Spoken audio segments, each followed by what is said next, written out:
if you're not familiar with the area, what do you do? Well, we're I back remember in a road Seattle. in Vegas that said, when we got to it, there was a sign that said, beware, not maintained by public government, by local government. And this road was like, oh God, this is a rental car? I ain't going down this thing. It will rip out the undercarriage.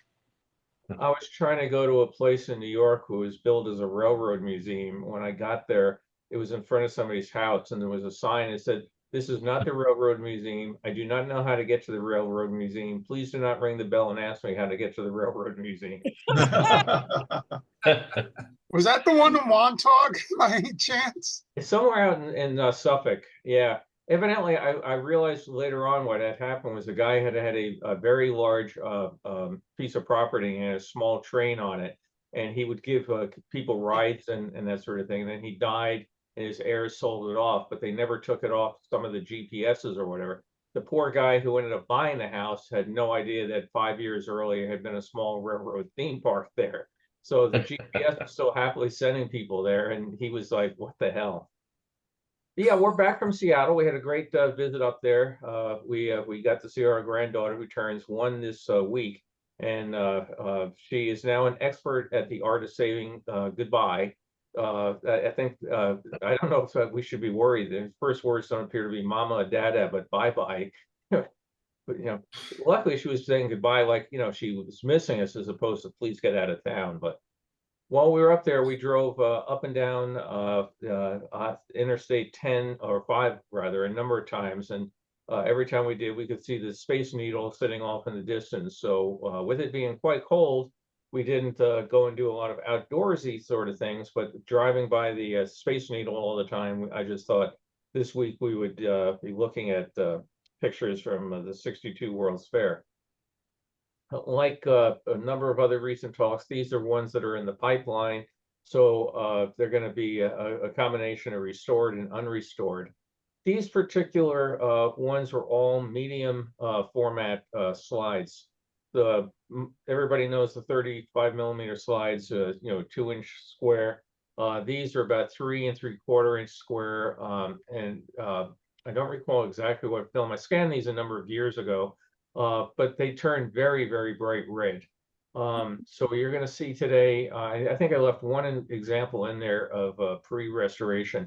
What I generally do is scan these things twice. These have to be done on the flatbed Epson scanner because they're way, way too big for the Nikon.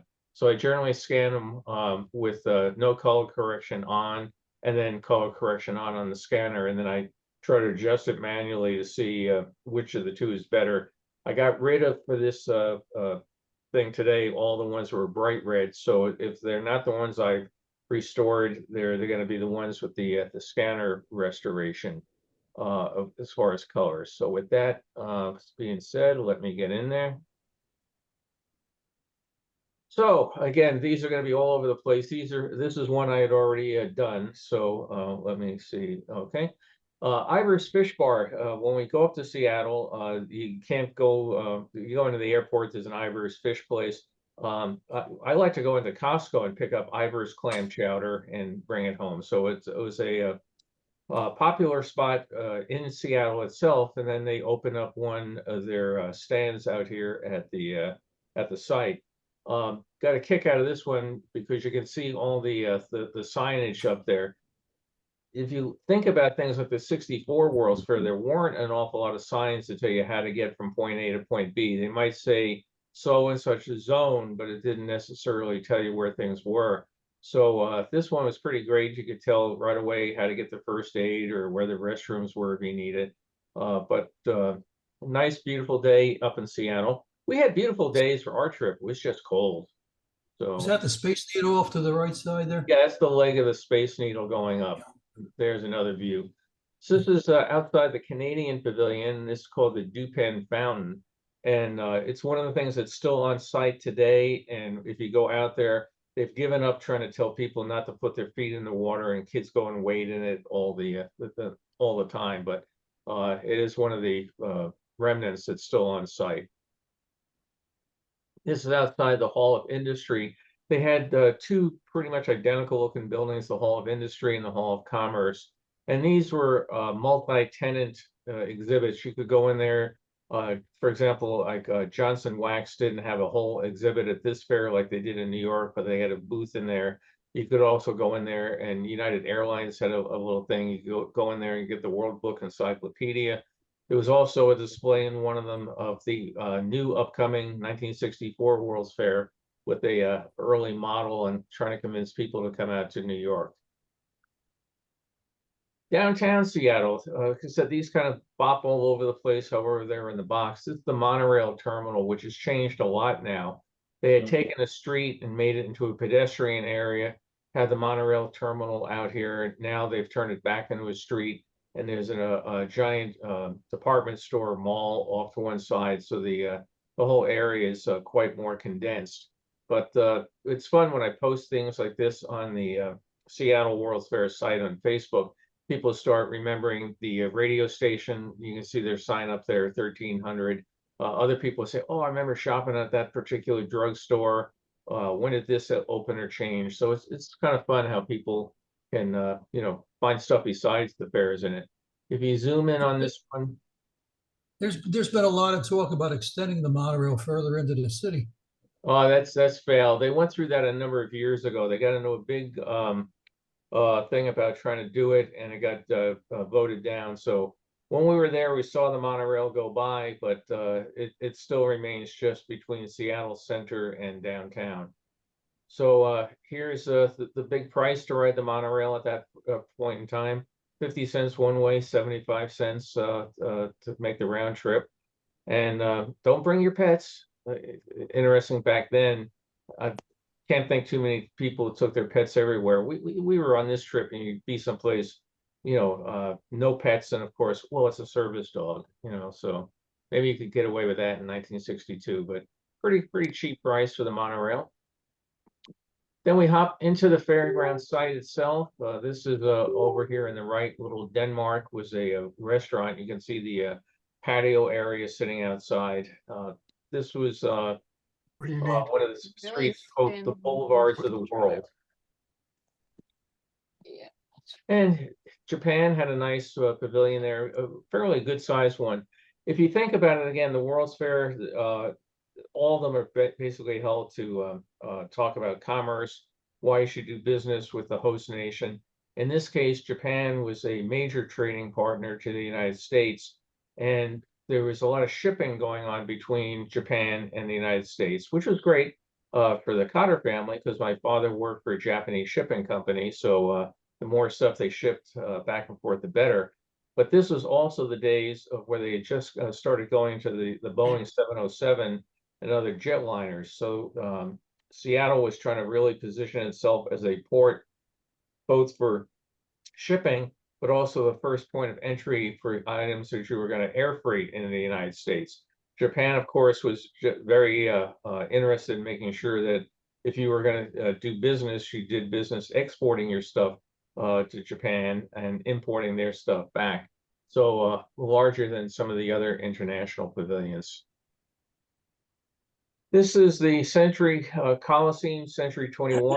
It's also known as the Key Arena, which is also known as the Coliseum. This was built as a permanent structure for Seattle. It's interesting, in my book I mentioned, it has the distinction of being the home of the only NBA game that's been rained out, because the roof was a very modern design roof, all held up by tensile steel cables, and they found out over time that the design had some flaws and it leaked. So one night they came in for a basketball game, obviously after the fair, but they came in for the basketball game, and it leaked so badly they had to call off the game, and then to convince the city you needed to re-roof the stadium. But yeah, you have to think about how many other opportunities are there for basketball to be called off for rain. Over to the right there, Belgian waffles, and I mentioned in the book how people all think about the Belgian waffle being introduced at the '64 fair, and that's not quite accurate. It's a different version of it, just like this New York pizza versus Chicago pizza. There's different versions of waffles within Belgium, And this waffle that they served here was a denser, thicker one than the one served in New York. Like New York, it came with whipped cream and strawberries on top. But the one in New York is a lighter, fluffier one with sugar crystals in the batter. So that became a bigger hit. If you go to a restaurant like an IHOP or something, you're going to get a New York style Belgian waffle. But you know, if you ever want to win big money in a trivia contest and people say, where was the Belgian waffle first introduced in the United States? That was it. This arena is still there. It was built way before Expo or Century 21 62 Fair. And part of the requirements for having the fair on the site was that the stadium had to be preserved and could not be torn down. So they took a track and put it around the center of going through around the arena of a large water track that, hang on, I'm just putting somebody in here. There's a water track that goes around and it had the Olympia, let somebody else in, let the Olympia beer water skiing show. In the center, you can see some poles sticking up in a round circle. They had a circus act that would come in, and the Berlin Circus, and they would perform there. And this was a circus primarily of acrobats. It wasn't lions and tigers and that sort of thing. But very, if you see many exhibit pictures of the stadium, there's often people just sitting on one side because the sun would come down and blind them on the other side. There's also pictures, I believe I have one in one of the books. At times they would do a motorcycle trick act where a wire came down from the Space Needle and acrobats would come down balancing on the motorcycle as they rode down up over the stadium. You go to the stadium today, or go to the fair site today, the stadium is still there and it's used for quite a few different performances. Looking over at the United States Science Pavilion, these arches are still there today. They've been restored a number of years ago. They look really light and airy, but in reality, they've got you know, heavy steel frames in there to hold them up, because they've got to be able to stand up against some of the weather that can come through the area. And in one of the books, I have pictures of the people building these. They have large platforms up at the top of the pillars where they're now putting the lacy part of the roof on board. Has there ever been an earthquake in that area that shook the Space Needle? Yeah, they've had earthquakes up there, but nothing that's caused any danger. Was designed for that in mind. The major thing they had during the fair itself was a major windstorm came through and knocked out power and trapped a number of people on the elevators and stuff up there. But luckily, they didn't have anything big up there. Then going through the fair site, we're looking towards what's called the Gateway, the fun zone of the fair. You can see some of the rides in the back. The little electric trams here gave you, I don't think these were electric, sorry, these are gas powered. So I saw electric cab in another shot. These were just like the glider ride trams for New York, took you through the fair site with some narration for a guided tour. The Skyway up ahead has been relocated to the State Fairgrounds, so you can still go and ride on a vintage piece of the fair. This going gives you a good idea of the arena here. The boats are going around. You can see people up there on the side. The building over in the back was a former building from the Seattle school system, the one with the windows off to about the 9 o'clock position. And that was used for the fair's press and administration offices during the fair. Underneath the bleachers, there was a whole giant section of small booths where you could go in and get yourself a hot dog. You could buy postage stamps from around the world. Edmund Scientific, a name some people may recognize from catalogs, had a booth in there where you could buy you know, some of their things, or most likely take the catalog home and buy it. Chungking, they were trying to make their big foray into the prepared food market. They, just like in New York, had the same thing. You get an entire meal here for 99 cents. And just to keep the traditions alive between fairs, you could go out and sit in a rickshaw which was here. They had your picture taken. They then took the rickshaw and moved it off, and it shows up at the 64 fair. So again, these are with a reddish tint to it. You can see that these are not yet restored. They're in the pile. Going downtown Seattle, all sorts of decorations up there. And again, people look at these and start trying to reminisce when different stores came and went. If we zoom in on this one. Back in '62, did these people realize that New York was having a fair 2 years later? That what? Did they realize at the time that New York was having a fair 2 years later? Yeah, I mentioned earlier there was a display at the 62 fair about this from the 64 Fair Corporation. So they were trying to get people to come out and do it. I mean, when they started the 62 fair, New York hadn't been launched yet. So, but as they got closer to it, that there was certainly an awareness. Mhm. But everybody's so nicely dressed. You know, it's a whole different world than what we would see out there today, isn't it? Let me go into the next folder.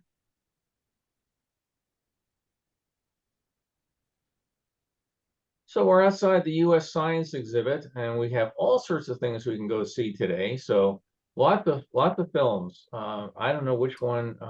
The Strange Birds of Midway would sound like a good one. Maybe I'd like to go see Night with Mr. Toad. I actually tried to look up and see if a number of these films survive anywhere. And in some cases, some of the titles are a little ambiguous, but these are all things done by different parts of the United States government. So hopefully they're buried in some archive someplace, because you know, I don't know how we all get through the day without seeing the worlds of Dr. Vishniak, but this was the sort of stuff that they had there. And then down below, this is kind of interesting. Coins in the water will be preserved for the permanent endowment of this structure. A number of years ago, they had to fix the fountains. There's big reflecting pools and some fountains down below. And when they started cleaning up the plumbing, they found a tremendous amount of 1962 coins, which back then they actually had silver still in them, so that they were quite valuable. They also found all sorts of pins and other memorabilia and pieces of things that people had chucked in the water, so they were able to get some 1962 artifacts out of the fountains. So people still throw coins in them today, and they still clean them out. But they said they were actually quite surprised at the volumes of stuff that they found down in the plumbing. Okay. Nally Space Age Theater was an interesting building. This particular building, excuse me, just one second.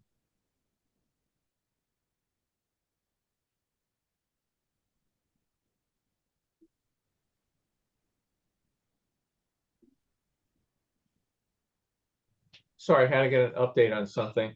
This particular one has a whole bunch of damage. You can see the cyan colored blotches on it. I'll get that fixed up later on. But Nally's Space Age Theater was kind of a neat building. It was there were no straight angles in the entire building. Even the doorways were curved, and it was all done out of plywood that was bent and formed with a concrete layer put over it. And it was showed a number of travel movies throughout the area, but it was a particularly interesting building because, and again, that's what makes World's Fairs to me so interesting. Who would ever build something like this in reality on a commercial basis? You can never make it pay for itself. But you want to build a building with no straight edges, the World's Fair is the great way to do it.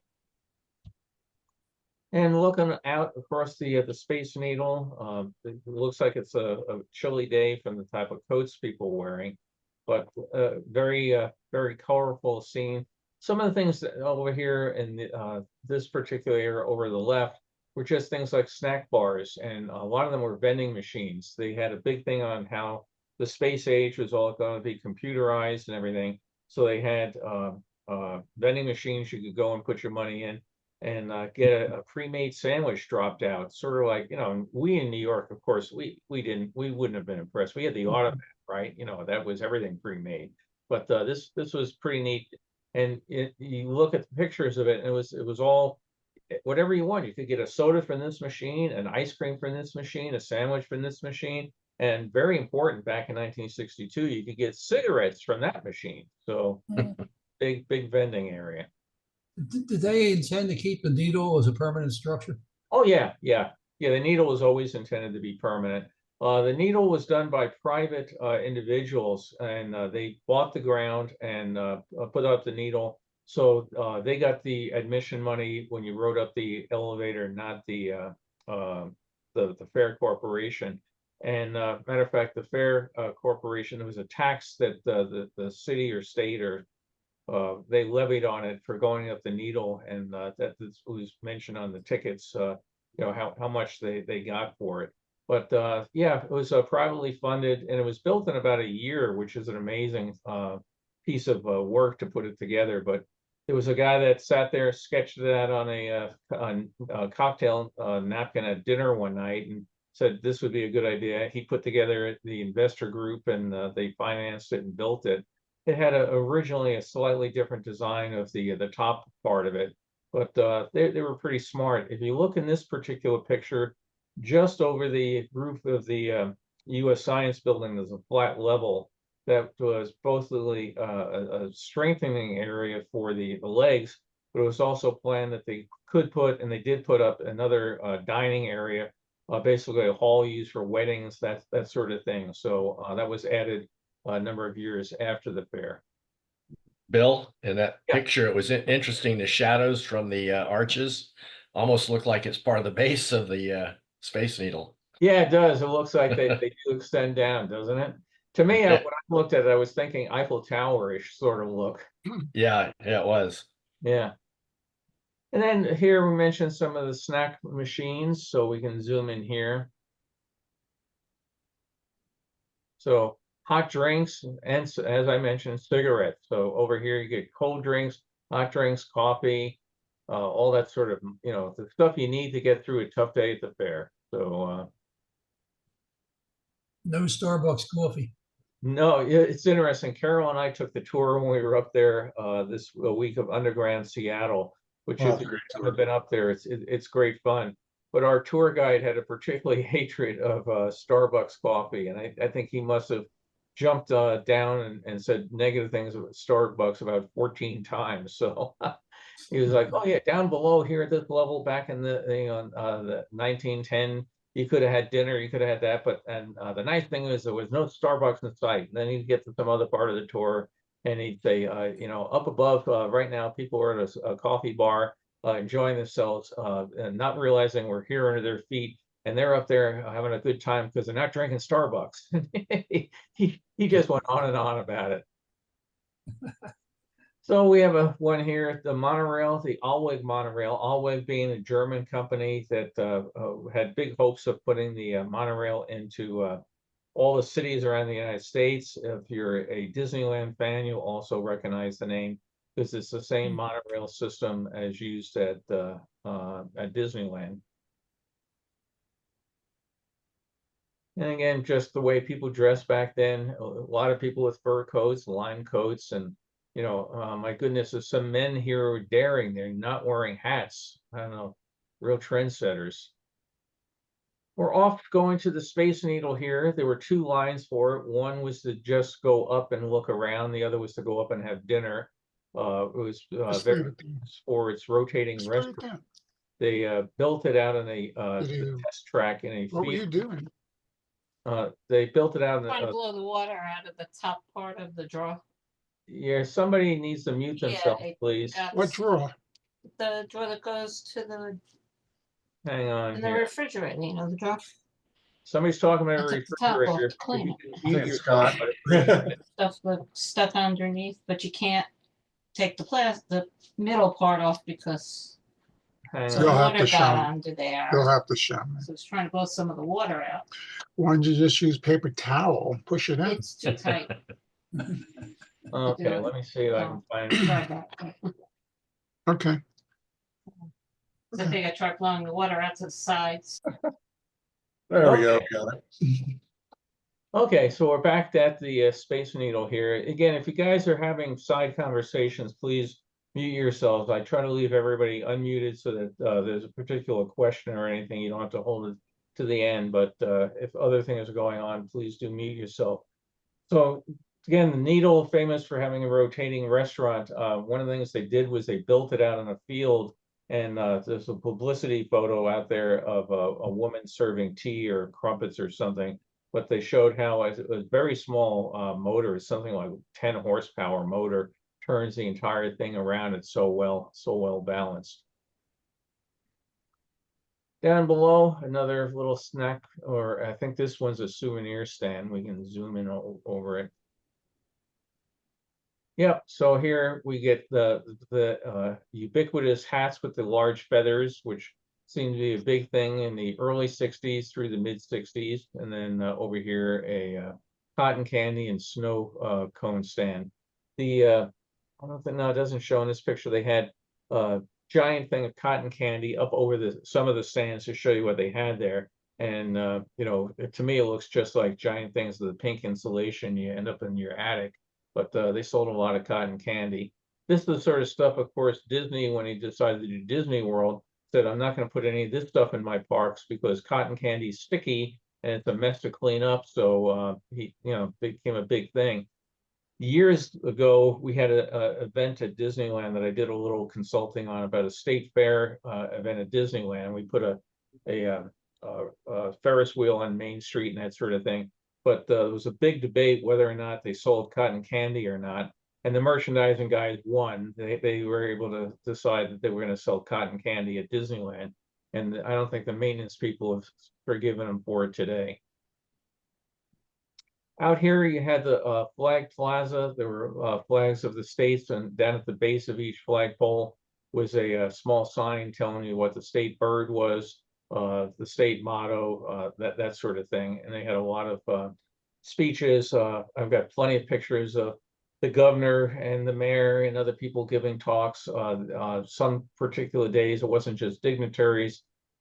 There's pictures I have of the Automobile Club celebrating its anniversary of its founding, and they're out there with a giant cake, and the head of the Automobile Club is giving a speech. Just a quiet spot, people relaxing. One of the pavilions in the back.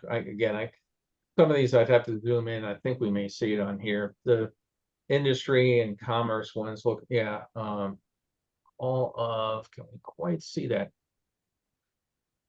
All of industry. Okay, as I mentioned before, you had displays inside. So here you can see a shot at United Airlines in there.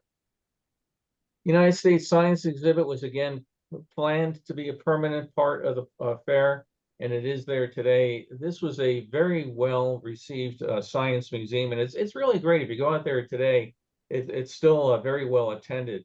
But if we go back to the days of 1962, it's the big thing about the space race, the U.S. and the Soviet Union.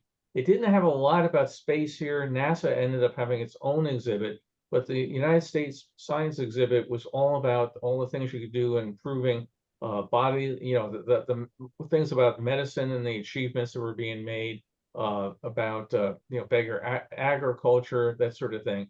So they put together a very large panel of scientific experts from all sorts of different fields.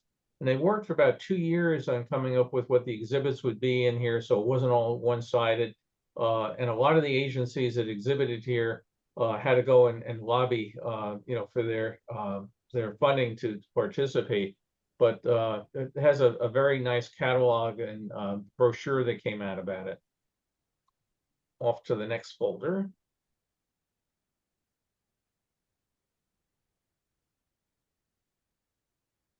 And here where I mentioned the fountains, again, people, you can imagine people standing there and you know, trying to flip a quarter and get it out across that amount of open air and land in the fountain so they can make a splash. And all those quarters are now worth a whole bunch of money, and a lot of them were dug out of those drains. The building here was, I will get his name wrong, so I will not mispronounce it. But it was done by the same architect that ended up doing the World Trade Center in Manhattan. So these arches over here, about the 3 o'clock position, if you look at pictures of the World Trade Center before it came down, they are very, very reminiscent. When I first saw pictures of the 62 fair, as I was restoring them, getting ready to do a book, I could look at it and say, oh, my dad's office at the World Trade Center. We're inside the Coliseum. This was a whole exhibit here. These cubes were a prediction of the future, how mankind better realized that with the threat of atomic war hanging over us, we could end up wiping ourselves out. And you're at a crossroads. Are you going to go for nuclear devastation, or are you going to go for peace? And obviously they were encouraging to go for peace. You can see a spiral staircase down. If you're a fan of Voyage to the Bottom of the Sea, like I am, you could think about going down in the control room. That was the emergency exit. You got up into the world of tomorrow through a giant round elevator, which I'm pretty sure we'll see a shot of today, called the Bubble-lator, and that became a real hit. And it's funny how the things that you don't expect to become a real hit sometimes do. This is just purely a round elevator raised up on a giant piston rod, and the operator would go in with a whole set of futuristic controls with blinking lights and all sorts of colored doodads and things, and it would just lift you up to the next floor. But who'd ever been in a round dome-shaped elevator? Bill, The it's control panel for that interesting. elevator is in a museum in Seattle. I saw it last time. The actual place where the Bubble-lator operator sat. Yeah, the consoles at the museum, the actual Bubble-lator dome somebody bought and is a terrarium outside a house right now. Mhm. You were saying something, Brock? Yeah, I'm going to say it's interesting. You were talking about the spiral staircase being the emergency exit out. Now, in today's world, that's completely illegal for that to be a emergency exit. Oh yeah, you're trying to think how many people would come down that, and what sort of speed. You think about putting a Yeah. slide or something out. Hopefully they, this would be the sort of thing, just like in the 64 New York, they had to have claustrophobic exits for the IBM pavilion. Maybe that was more for that sort of thing as opposed to getting people out in the fire. Well, it may have been allowed at that point, and they've changed the law since. But now Right. you can have a spiral staircase, but you've got to have another means of exiting for emergency purposes. It follows all sorts of, restrictions and things like that. Yeah. Thank you. Appreciate it. Seattle First National Bank. It was a full service bank. You could go out there and cash a traveler's check or open an account. And I imagine you could probably go out and try to buy a house and apply for a loan too. It was actually a very small, modest building, 1 story tall, but they made it look much more impressive than it was by putting up a vinyl facade. You can see how it's kind of rippling and changing over there. Down below, they had a sculpture garden, and you could walk through it, and different people from the area had been encouraged to participate. And I don't recall what this one is. I don't actually think this is part of the fair. It's something in the area that they picked up. Looks like a parking structure. Yeah, it does look like a parking structure, but I don't see anything on here that particularly identifies it. Okay, let's see. What do we have? This looks like a Chevy Impala. No, that's a Buick. That's a Buick? Okay. That's a Buick. Yeah. All right.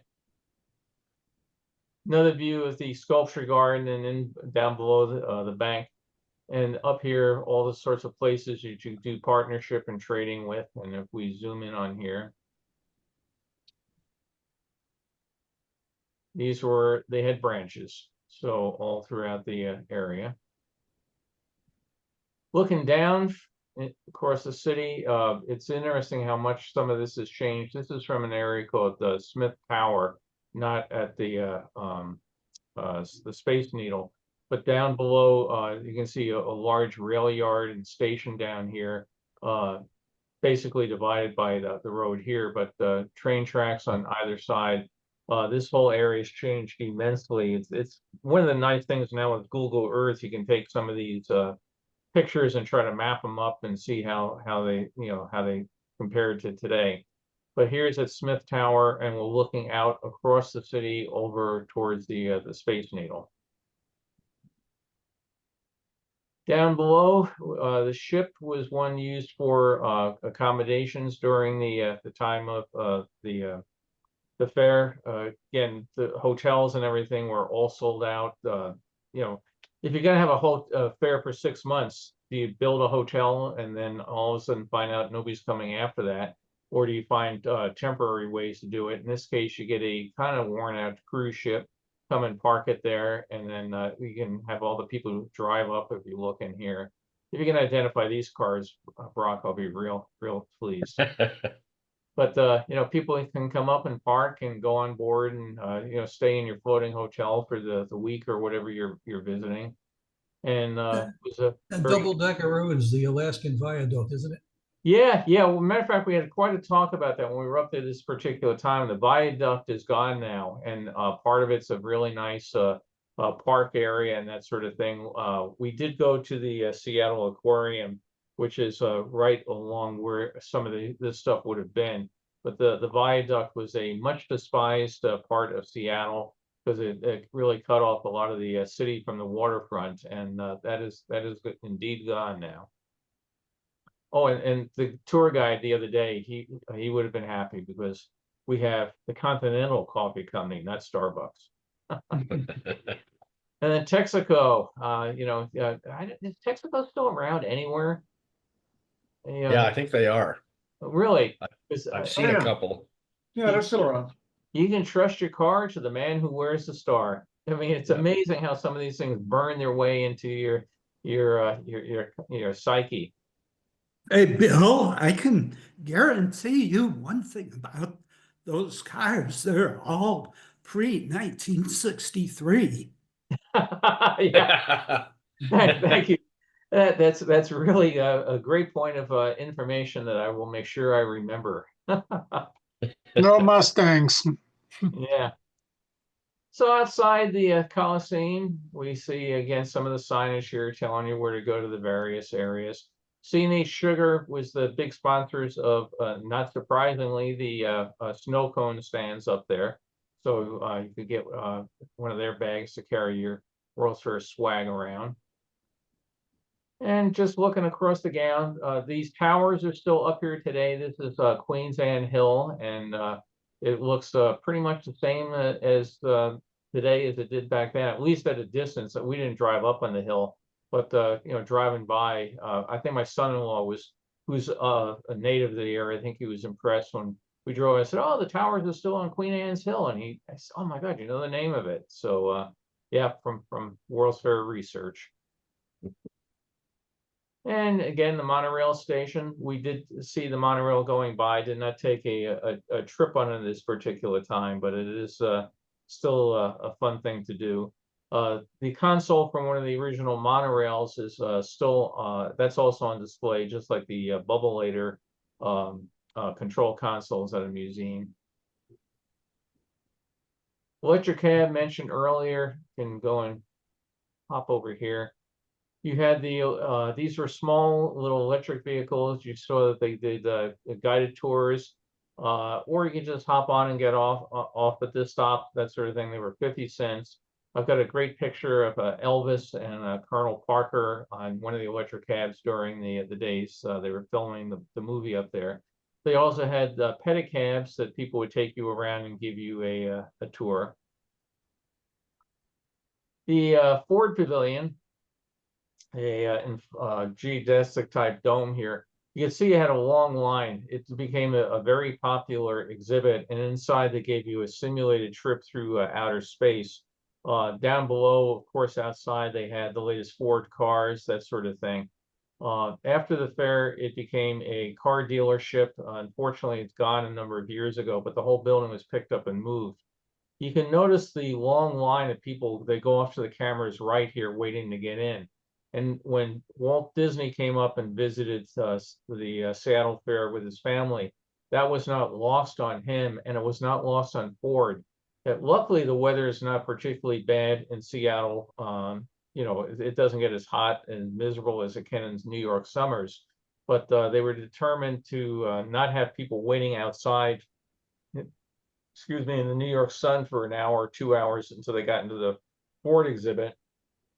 So that's where inside the Wonder Rotunda at the 64 fair, they built a whole thing, the Villages of the World, showing where different Ford cars are shown around the world. But that was a direct outlier of Walt coming and seeing this long line and worried that by the time people got into his show of his dinosaurs at 64, they'd be in a bad mood. So he convinced Ford to pony up the money for doing that. So go to one World's Fair, learn something, and do it for another one. These are kind of interesting machines here. If we zoom in on it, your golden key to the fair. You would go here and buy one of these keys, and they were plastic keys, cast in gold plastic. And for 50 cents, you would get the key. And then when you would take it out of the machines, the two green pieces, you would take the key and now stick it into the box in the center, and you're going to hear the story, in this case, the story of the Plaza of the States. So one key for 50 cents would unlock about a dozen of these kiosks that were scattered around the fair site. This had previously been a big hit in a number of zoos, and different zoos would get their keys, and one zoo would have their key cast in the shape of a lion's head. Another might have an elephant sort of thing. And you would go around the zoo, you would turn the key and it would tell you about the animals in that particular exhibit. So here, this became a big thing, and a lot of people have been trying to find these golden keys, because you can imagine over the years, you know, that they don't work anymore or whatever. One person did write to me, and they said they found out that you could take the golden key to the fair and you could go to the zoo and it would still work at the zoo. So they were not individually keyed or, you know, something particular like that. But they do turn up every now and then on eBay, and they generally end up going for a fairly good amount of money. The Spanish Village was up on this small hill over here. It was down below. You can see the major buildings. The entrance here was up on a hill. We're at one of the restaurants overlooking it. Mentioned in the book, it was funny. You know, you write the books and you never meet your editors. Everything's done over you know, distance. But they were getting ready to open the Spanish Village, and they got a complaint filed with the State Labor Board that they were bringing all these people from Spain in to work there. And of course, if they're going to displace, you know, local jobs, that was a bad thing. So one of the things they were bringing in people were flamenco dancers. And they had, it got right up to about a week before the fair opened that a court finally ruled in the fair's favor that these flamenco dancers, who had been marooned up in Canada for about several weeks while the court battle went on, they were finally put in. And I put in, you know, people by now know I have a weird sense of humor. I put in the line something like, it's unknown how many local flamenco dancers were harmed by this ruling. And the editor wrote back and said, that's really, really funny. I love it. It stays. I thought maybe they would take it out, but so yeah, I doubt the local flamencos had much of a problem. I can actually even say they didn't have a leg to stand on, but I won't. So anyway, one of the things they did for the 62 fair was they tried to come up with a really fun area, again, called the Gateway. It's the amusement zone. But they've gone to a lot of ride manufacturers from around Europe. For whatever reason, a lot of these rides were being designed and built by European manufacturers. And then, of course, they were cloned and done by the US. But things like this Calypso ride was the first time that this made its appearance in the United States. And it became a very, very common thing at fairs and amusement parks and everything across the United States. But they were very proud that the Calypso was the first time it came into the U.S. Dark one, I'm going to have to work on. Staircase going up between two parts of the fair. One of the things that you might see here, we zoom in, is a trash can. They were all over the place, and please keep our fair clean. It's interesting, some of the New York ones show up at various places. I've never seen a Seattle one in anybody's collection. Here's one again showing you how red these things are and how I have to work to get them restored. But people are taking a small moment to have a picnic lunch out on a bench. This one is gone through. This is what the scanner did. Basically, this was even this one here. The scanner has tried to take the red out and fail. These are going to take some time manually to do, but you can get most of it done. On a shot like this, I can come in. I know that the Canadian Pacific arch here is white, so I can start setting the white balance and start working and adjusting it.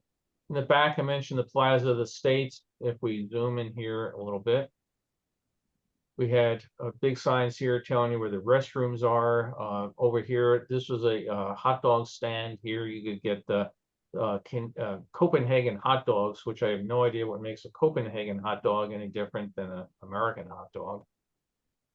Chevron oil, they had the big pavilion up here. The molecule up top rotated, and it was done of a petroleum molecule. Inside were exhibits telling you how lucky you were that Chevron was going and getting all the gas and oil and taking it out of the northwest rather, and sending it to all places around the world. Down below,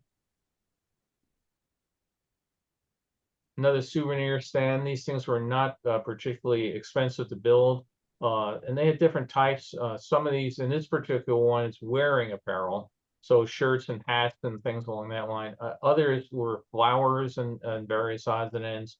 So some of the souvenir stands were total mishmash of knickknacks and whatever, and others actually had themed. That's because these were licensed out to subcontractors. So this wasn't being run by the Fair Corporation. In this particular case, it was a t-shirt or sweatshirt company or something had gone off and bought it. But they were all done with this motif so that they kind of looked unique, and you didn't have a total clash of, say 20 different vendors with 20 different stands around the grounds. Not shooting water at this particular point, but it's the International Fountain. This was done at this point in a giant pit in the ground. You had this dome with all these jets. Water would shoot out. There's a big giant control room underneath this where it was water that made a big innovation. The water jets were controlled in synchronization with music. They found, you see a fence, a little chain going between these poles, keeping people out. They had to put signs up around it that don't go down there because kids were going down, the water would jet up, and all these spiky things were very, very sharp and not good things to fall on. There is an international fountain on the fairgrounds today. It's been totally redone, and now kids are encouraged to go out and get wet on it. But at this point, right after the fair opened, they realized that this was a safety hazard. So big signs went up about stay out of the fountain.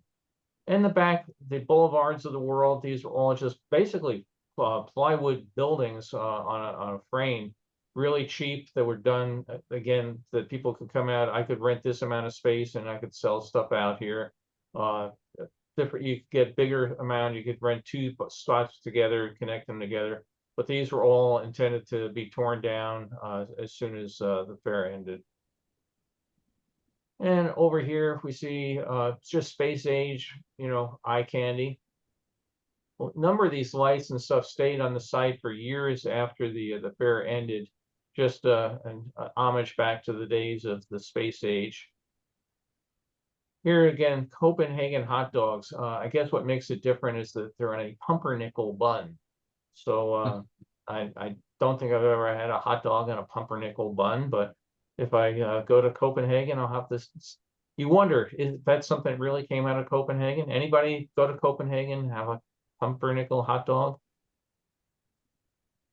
Walking outside the U.S. Science Pavilion, there's Chevron off to the side, just a walkway in between. Down at the base of the Space Needle. Canada, again, trading partner, just like Japan mentioned earlier, the Japanese wanted to be big partners. Well, so is Canada, of course, just being across the border from Seattle was a real big thing. And inside they had displays of some of it was about all the mineral resources that they had to offer. But they also had a thing on a modern rocket that they were doing, which was being used for weather research, that they would send this rocket up, it would take air samples, and very, very progressive, and how you could get one of these things for your country to do weather sampling too. our good old friends at the Bureau of International Expositions. This was a homage to the BIE. They didn't have a full blown pavilion there, but they had a thing here showing who the member nations were of the BIE. Other fairs that the BIE had sanctioned. And if we go in here,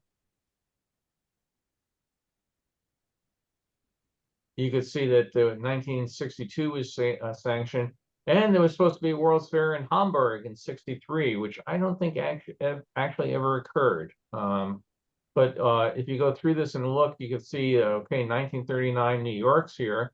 Well, where's 1939 San Francisco? That was not a sanctioned one, so they were not there.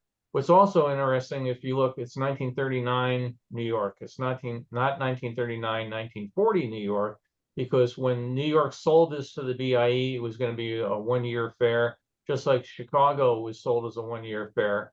And they later said, hey, we've spent all this money building the groundwork. Let's keep it open for another year. So they were not, the second years were not sanctioned, even though they operated according to the BIE, they did not exist. At this point in time, in 1962, New York, it was already decided it was not going to be a sanctioned World's Fair. And the next sanctioned one was still up in the air at this point in time. It was later awarded to the USSR for 1967, and then that fell through, and we ended up with Expo 67. Bill, Yes. does that say 1943 Port-au-Prince, Haiti? Yes, there was a very small fair in Port-au-Prince. Basically, there's several different types of categories of fairs you can get. You can get a world-class exposition, like the 1939 New York was called a Class 1 exposition. But then they have Class 2s and Class 3s. A Class 1 can only be held every 10 years. I don't remember the breakdown for every year. A Class 2 every 5 years, and a Class 3, I think, whenever you want. So there was a very small one over there at that point in time, which is, according to the BIE, a recognized World's Fair, and there's not much that shows up on it. It does every now and then show up. The only thing I think I've ever seen from it are some postcards. So yeah, so you can see how they go all the way back up to, here 1851 when they started up in London. But anybody know about the 1901 Glasgow World's Fair? Again, these things are different size. Some of them are real big. 1904 St. Louis, that one's one real well known. 1915 San Francisco, real well known. Others, wow. But you can see how often why the BIE came to be. Look how many London was having. 1851, let's have a World's Fair. 1862, let's have a World's Fair. 1871, let's have a World's Fair. So some of these towns did them all over the place, and that's when they started trying to say, we need to spread this up. I mean, Brussels, Antwerp, some of you guys are getting them too often, so let's start giving World's Fair to other people. And here's their mission.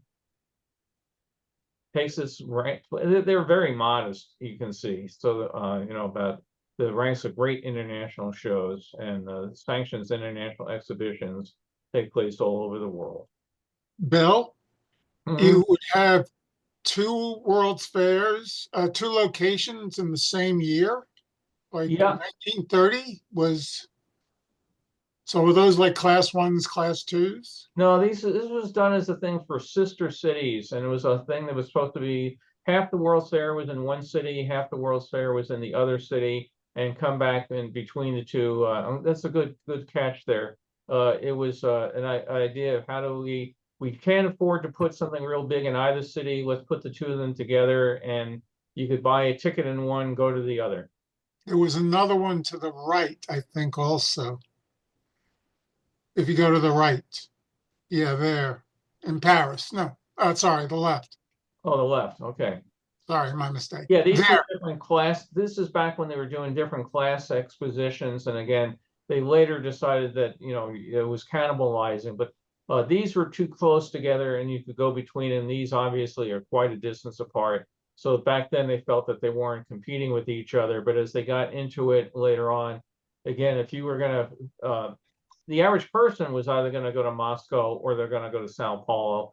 but where was the average exhibitor going to be? So that's what they decided. Having two of them at the same time was a bad thing, not for the attendants, but for the participants. Do they still hold any class 2s and 3s? Oh yeah, they I'm trying to remember which were the ones that they had recently. There was one, was it Hamburg or one of them? That the one that was the kind of the failure, the one in Hamburg, I think was a class 2. And I think it's Dubai is a class 1, isn't Yes, it? yeah, that's correct. And You so going there? what's that? Are you going to that one? Nope, I do not think so. I'm trying to convince myself Osaka would be fun to go to, but the ticketing is such a mess in some of these. We can talk about that in another one. This is kind of fun. As you look across it, there's not a lot of what you would say street lighting, right? You know, how dark is this place going to be at night? And they did some fun stuff here. Lights down below bouncing off colored panels, plexiglass panels to give some lighting. So, but there's no real overhead street lighting. The whole lighting in this area was very subdued.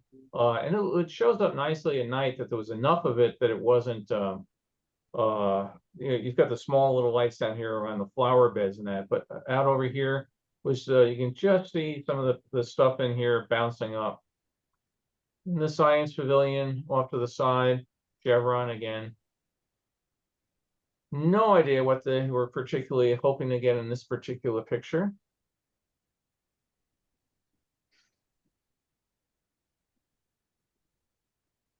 Mural is real interesting. It's all sorts of little beaded glass. The flowers down below here are some called allium. They're just starting to bloom in this particular picture. They're really kind of neat flowers. They come up and they open up here with a giant pink ball. Well, not so much kind of pink purplish thing, but with these little spiky flowers that come out, but they go quite a distance up in the air, and they're really kind of a neat looking flower I had never seen before here. The mural here, all these are the sign down below tells you just how many thousands of pieces of glass that are in there. Let me just go back to full size. The mural is still on site. In the post-fair days, there was a small stage out here, which I think the last time we were there, there's still a stage outside, but the flower beds are gone, and grass has been put out in front, and go to concerts and poetry readings and small bands and things playing out there. But the mural itself is much more colorful. The blues and everything show up quite a bit more than they do in this particular shot. So when I restore it, it should bring a lot more vibrancy back. But this was one of the very few pieces of art that were commissioned for the 62 fair. The last couple of weeks, I've been giving talks about Expo 67, mentioned how much art they had. Here in this particular one, this is really the primary piece of art for the fair. And boulevards of the world, we can see the shops in here. This one's really interesting. French onion soup, not much of a restaurant or signage or anything, but this one fellow was an antique dealer, and he had a recipe, his family recipe for French onion soup. So he had the idea, I'll rent some space and I'll put a French onion soup out there, and it became very, very popular. He sold a lot of French onion soup. So he then had the idea, why don't I just be at every World's Fair that I can possibly get at and get a restaurant for selling French onion soup? So he went off and he got a small spot at the New York World's Fair. He got a spot at the Spokane World's Fair. He got a spot at Expo 67.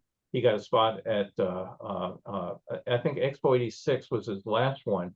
But in between World's Fairs, he ran an antique shop, and, you know, just, you know, that did for his normal business. But he, I think about 5, maybe 6 World's Fairs, he had a French onion soup restaurant. So down here, you can see the famous wines, and you could also get meats and cheeses and stuff. But yeah, somebody just was having fun, and forget his. He actually, I was reading about him a couple weeks ago. He ended up becoming friends with some real famous writer, and you know, they had all the big social groups at the time. You know, Andy Warhol and his clique and everything. And this French onion soup guy, Philippe, name's drawing a blank.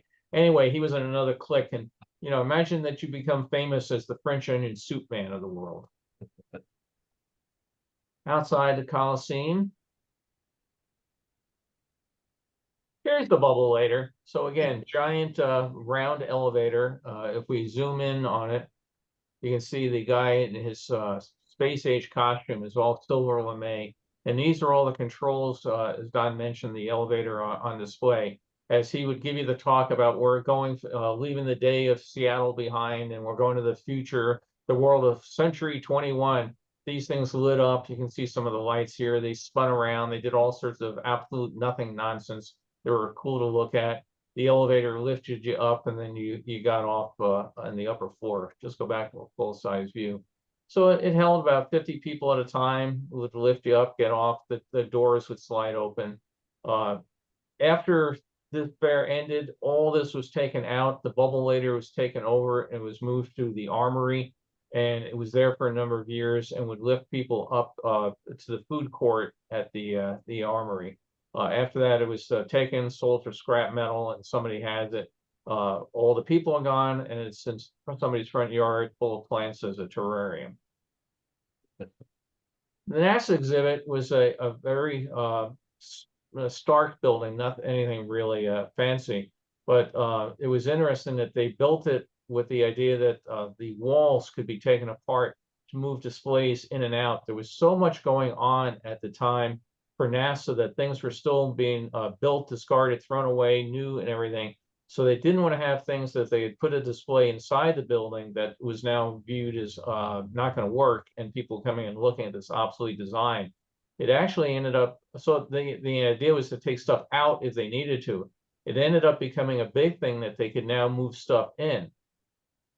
And one of the very things that they did was there was a big issue that the USSR had a big thing where they brought cosmonauts to the fair, and it got in all the papers about, of course, Russia having the first man in space and the cosmonauts leading the way. So NASA had to put together something very, very quickly to bring in a bunch of astronauts and have them talk. There was a mock-up of this Mercury capsule inside, but they didn't have a real one. And one of the astronauts that they brought in to be on their panel for the fair was somebody that was not very particularly well known at the time. He was not a Mercury astronaut, so he wasn't famous, but he was a guy named Neil Armstrong. So yeah, all of a sudden he did become famous. Well, having that wall removable became a big thing because they'd taken the space capsule and sent it on a tour over to Japan, and it came back into the United States, and the fellow who was leading the NASA exhibit had asked NASA, could I get this display for the exit, for the fair? And they said, no, it's going someplace else. And this is an amazing story when you read about it and you realize the guy actually did it. The capsule was at an Air Force base waiting to be put on a train to go someplace else. And he went out there with his NASA credentials, showed them to the Air Force and said, I'm here to pick up the capsule. I don't know why you don't have the paperwork, and thank you, we'll take it from here. He put it on display and announced to all the newspapers that the actual space capsule is now on display. And NASA was super, super pissed at him. But what could they do? Could they now say that they were taking it back out? So he ended up with a very bootleg display of the actual space capsule. Great Britain had a large exhibit here, all about things going from the colonial days up to the modern days of Great Britain. Big thing in there about Queen Elizabeth and her continuing the reign of the monarchy. This was the Christian pavilion. It was you could go inside and use it both for daycare, park your kids there by the hour, and they would watch them, and they also held a number of services there. After the fair was disassembled and was moved to a local Air Force base, used for quite a few years as the chapel on the base. The base has been decommissioned, and I believe the chapel, unfortunately, is gone. As I mentioned, there wasn't a lot of artwork that was done for the fair. This piece was, and it's still on the site today. And the water flow seems a bit diminished from the last time we were there that I saw it, but it's still out there, and you can go in and take a look at it. more fountains of the Science Center. Downtown again, Bartell Drugs, a nice day, 10:20 in the morning. Okay, what cars do we have here? For anybody that might be new to us, we always try to put our people on notice. So what do we have here? Oh, that's a Buick. General. Yeah, I think it's a Buick General. Yeah, I would say it's General Motors for sure. I think to the left side here, you Is just a get to the Chevy. corner of it. That's an Impala, I think. Is that an Impala? To the left. Something about the taillights look a little weird. I was going to say Chevy originally, and I thought, well, maybe Buick, and being made by them. But this on the left, I think is that oh, what was the Ford, the Sun? that they made? Edsel, Edsel. Edsel. Not Yeah, an it's an Edsel. Edsel. No, Yeah, it's that's an not an Edsel. Edsel. No. Etzel's had a more square top. Well, that tail light was what threw me there. Yeah. Similar. I'm saying Buick For what? Okay. The one on the right? because of the tricolor and the way the rear fender is chrome split in the V pattern. Okay. Yeah, that's a Buick. And- My grandmother had one just like it. And this one on the Okay. left definitely looks like an early Impala. Now it'll be real impressive. You can tell me who made the bus. Let me get to the next folder here.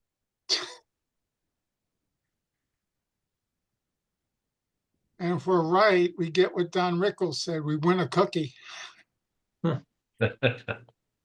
This is Chung King sitting up on their patio, having a nice meal, looking down. And again, you can see the things. The displays changed often in the center, but here's the sign for Circus Berlin.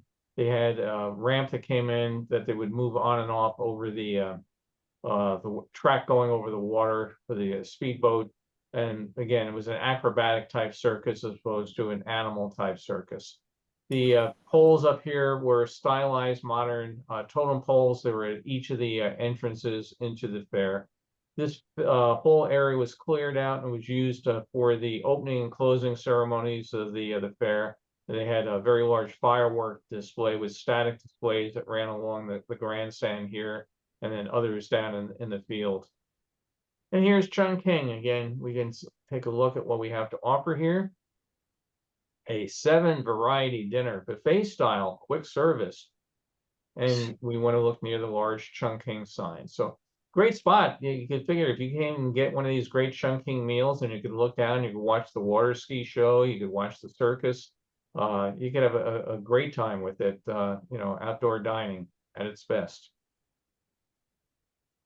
It's interesting when you try to consider what countries participated and why.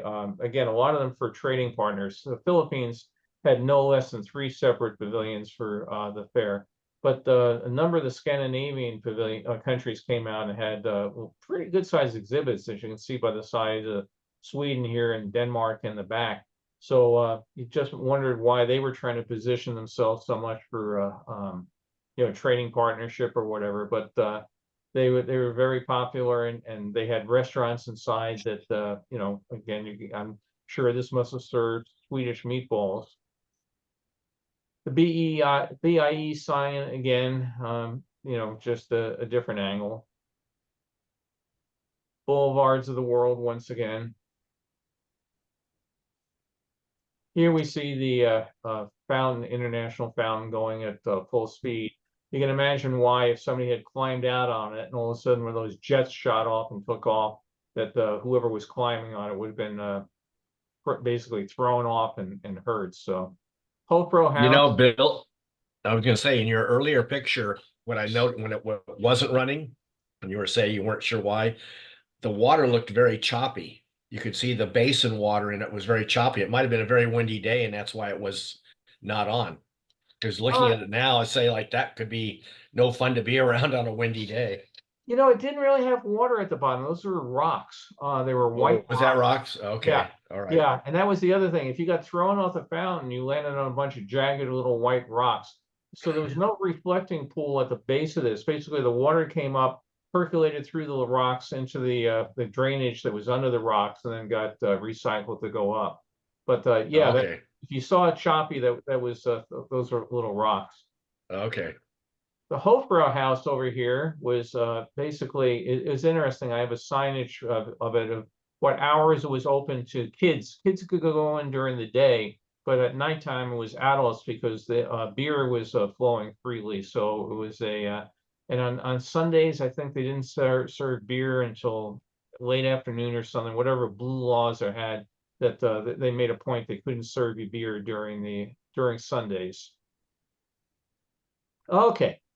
Tell us this card. This one's got a Volvo. Volvo. Okay. Yeah. Certainly not the sort of thing you saw a lot of in the United States at that time, huh? Mm-hmm. Yep. That almost looks like a Metro, except for the fins in the back. Wow. And how about over here? That's a Ford, That's a, yeah, Ford. the little, kind of like a pickup, but it wasn't. I mean, Yeah. it was I'm trying to think what no, Falcon. Was that the Yeah. Falcon? Yeah, because of the round tail lights. Yeah, and the fact that it's sort of like a pickup in the back end. It was a car pickup truck. Was that called Ranchero or was it Yes, something? yeah. Falcon Ranchero. Ranchero. Okay, That's great. right. And the fountain again outside Canada. And there's another establishing shot. You sure you're not on Mars? What's that? Looks like Mars. Yeah, as I said, these are all very, very bright red. They take a little bit of amount of work, but you can, luckily with a computer, you can do almost anything these days. So here we zoom in, and there's a high school band here, or maybe college. I don't know which particular one. Can we quite make this out on the sign? Let's see. Says high school. Nest City High School. Anybody know where Nest City is off the top of their head? I don't know where that is right away, but figure, boy, you gotta have somebody designing these uniforms. The Nest City must be known for sunflowers. That was my guess of looking at it, between the design and the drums, and Yeah. stuck on everybody's arm here. Outside Great Britain. This is one I've done a little color work on. Every now and then I had to do some that I needed for the color book that I did, so I had to restore some of them, and I'll go back and get the others later. This is the hydroelectric thing here. It's representing the dam with the water flowing down below, a 3D diorama of all the power plants across the state of Washington. And of course, this was all done before everybody realized all the damage that you're doing to the ecosystem by not letting the salmon spawn and all the rest of it. So you go up now to, we actually went to a museum, the Burke Museum in Seattle on this past trip, and they have a whole section in there on the power dams and fish ladders, and how taking the dams out is finally restoring some of the fisheries, and trying to keep the endangered animals from being wiped out, and also helping the Indian tribes to regain part of their heritage. So in 60 years, the pendulum has swung. Dams were good, now dams are not. So Bill? yeah. Yeah, this reminds me a lot of one of the pavilion designs that were never built, that we were trying to figure out what it was. Oh, does it? Okay. Yeah. And that design drawing had towers on the top that looked kind of like electric towers. Oh, And it yes, had- yes. Yeah, I remember the picture you're talking about. Yeah, I can see that. Yeah. All right, go to another folder here. All these pictures took a long time to scan because they're so big, and the scanner, the Epson's a great scanner, but it takes a while to do these at any high resolution. This, the transportation pavilion, was about railroading, and you can see up the walkway over the door about transportation. So the railroads were still trying to be relevant in '62 again. Jets were taking things over, so but they were trying to say if you brought your stuff over to the United States, railroads are still a great way to get around. There wasn't much inside about passenger rail that people were already seeing the handwriting on the wall, but it was about being able to take your stuff, put it on a ship, bring it over here, put it on a railroad, and we'll get it to Butte, Montana for you. The entrance poles that I mentioned. The little Denmark restaurant again off to the side here.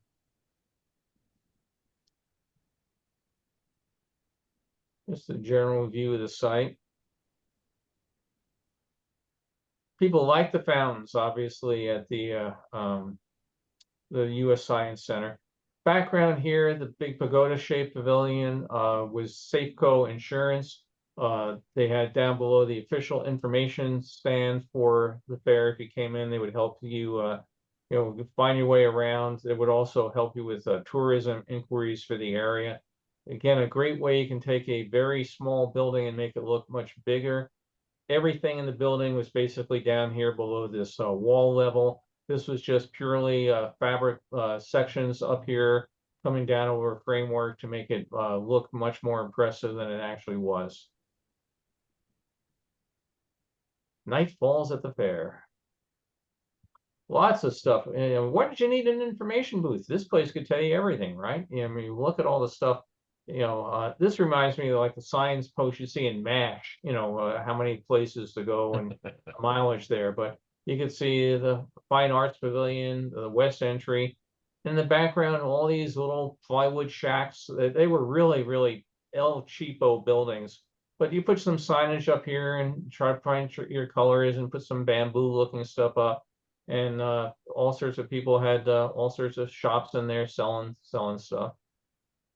And again, this gives you an idea of here's how it looked, and here's how I got it to look for the book. So with the computer, you can really turn back some of the ravages of the time. You can also try to make the Space Needle go straight instead of tipping off to the side. The Leaning Tower of Seattle. Yeah, right, exactly. It's interesting. There so many pictures I take myself, Brock. I always end up with about a 5-degree tilt to the right. I don't know why. I take pictures and I look and the ocean's running off to the right-hand side. There was actually a camera that somebody put out a number of years ago that had a little bubble in the viewfinder that would make sure you could see if it was level or not. And I really thought about getting one of those cameras. And of course, then I went to digital age and I didn't do it. But there's some pictures that I'll get from some photographer I'll buy on eBay or whatever, and I think, oh my God, I must have taken this roll because every shot in this roll is 5 degrees off to the right, and I'm never off to the left. I'm always off to the right. I don't know why. So I could have easily taken this shot with the Space Needle on an angle. That's a neat shot. Yeah, it is. There's one of their version of the Sky Streak elevators up there. This level here is where the banquet hall was added in later years. Sometimes the scanner has issues. This was a nighttime shot, and it really did not do a good job. When I come across something like this, I remind myself, now that I have another scanner, I have what's called a PlusTech scanner, which is very, very slow, but I use it for basically the ones that, for some reason, the things like the Epson will choke on one that the PlusTech won't, so I'll go back and get it. This is a kind of neat shot looking across at the Space Needle.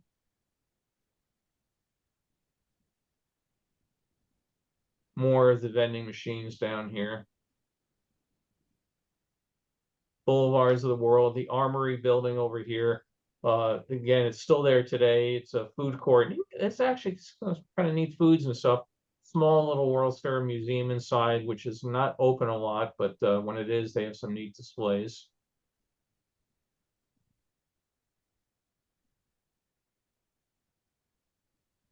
And the Hall of Industry. This was the one I believe had the 64 pavilion in it, or 64 exhibit. And as I mentioned, this guy might be selling t-shirts. This guy over here is another stand, and it looks like they're selling mixed nuts. Does this fair make any money at the end? The fair? Yeah, the fair Yeah. did not do the success. Did the stands make money? I wouldn't know. You know, I would imagine so, that people come to a fair, they love souvenirs and stuff like that. You can spend a whole 10 cents on a soda or get a large for 20 cents. You know, it's interesting. I was out yesterday picking up something to eat, and the food was really cheap in this one restaurant. And you know, like the entire dinner was $9 or something. And the soda was $3.95. You can understand, you know, I mean, they jack up the price of the sodas and stuff in so many places that it's quite a you know, quite a profitable thing. When I was, you know, I spent 20 plus years in the entertainment industry, and all the theater owners basically said they didn't care what movie they got as long as it brought people in to buy popcorn, because that's where they really made their money, not on the ticket sales. They were always complaining we took too much share of the profits, but we didn't get our share of the popcorn sales.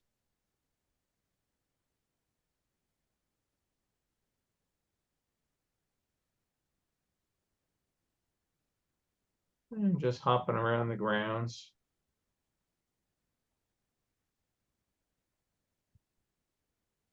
On the grounds of the Science Center.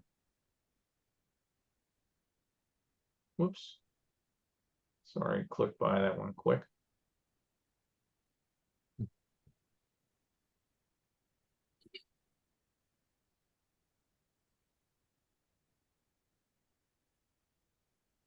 This was an interesting when they had this small, this on the US Science Center. This whole thing was landscaped up.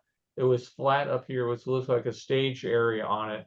And I probably have about 8 to 10,000, somewhere in there, pictures of the 62 fair. I've never seen anything being done in this little stage area. So maybe they realized the fact that there wasn't any seating or anything, that it wasn't a particularly great venue. But you know, for whatever reason, they built it, and not a case they built it, they didn't come.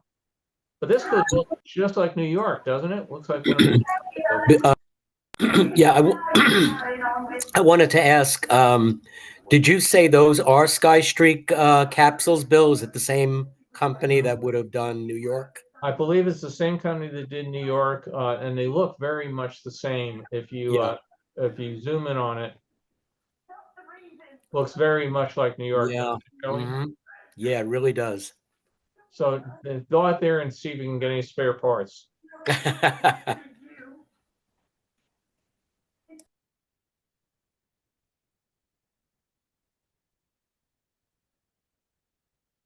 Go to another folder here.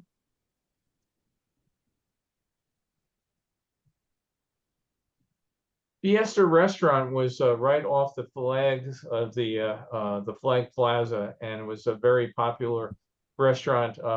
Just you can make out just over the edge of the roof here the sign that it's got a cocktail room.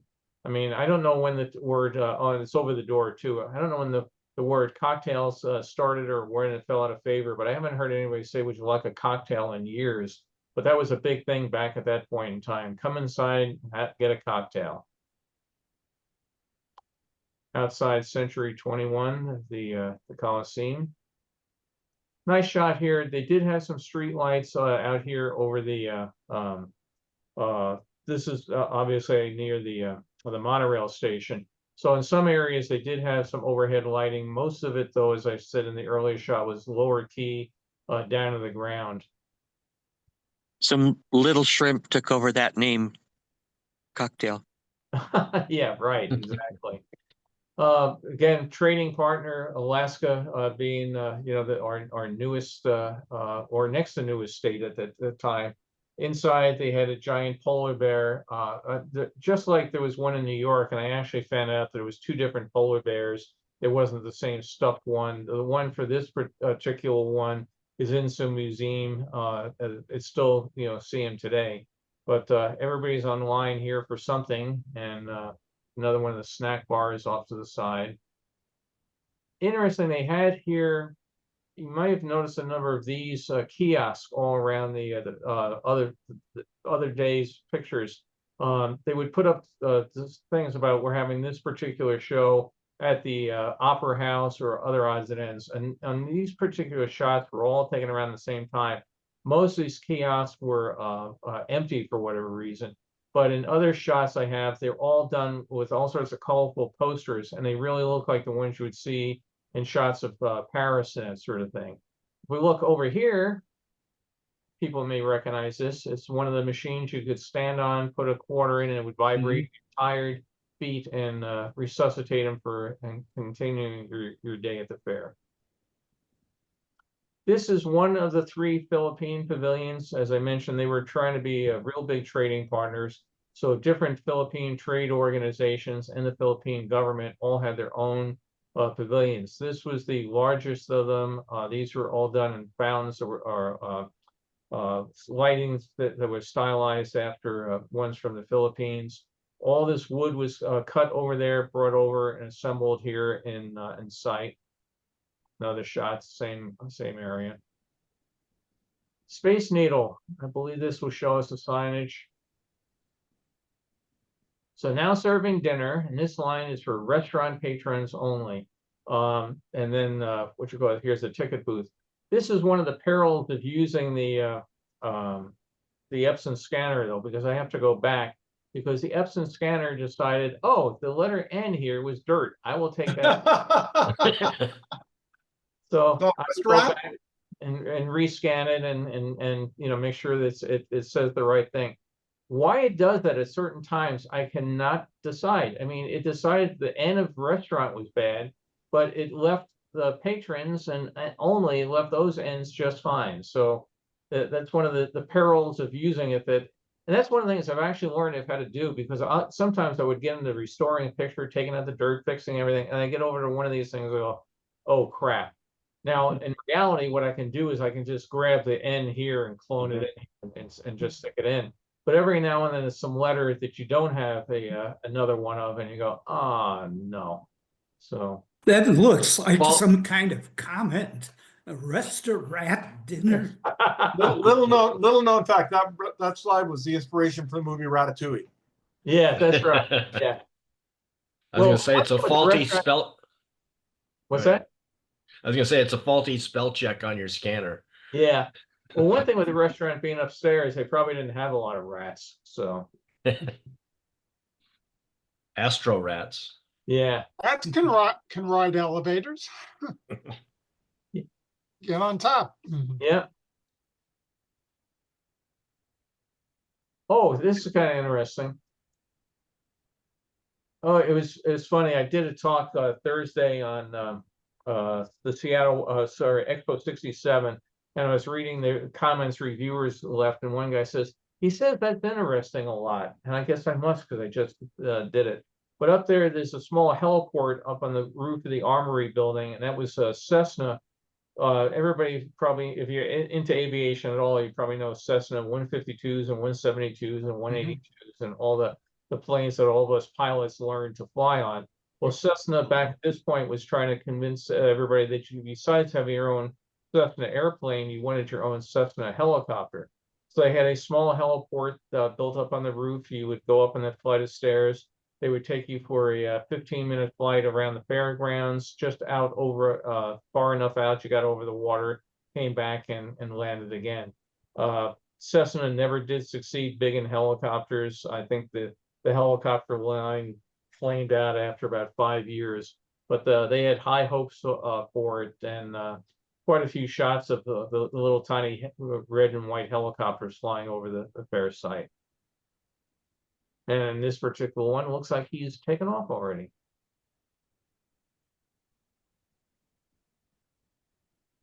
It's one of those things, if you bought one of those Cessna helicopters back then, I bet getting spare parts for it is no easy task today.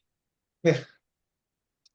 I was lucky because my plane was built in 1944, but getting spare parts was no problem because the military bought so many of them, knowing that these are trainers and people would crash them, that you know, you can still get parts.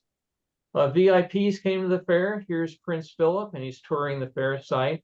He really managed to upset a tremendous number of people in Seattle by looking at the Space Needle and saying he didn't like the color orange it was painted in. It hurt his eyes. So people basically said, F you, Prince, we like it. The Space Needle had been repainted over time and then went back to the original colors. And people were saying, we don't care if he comes here or not.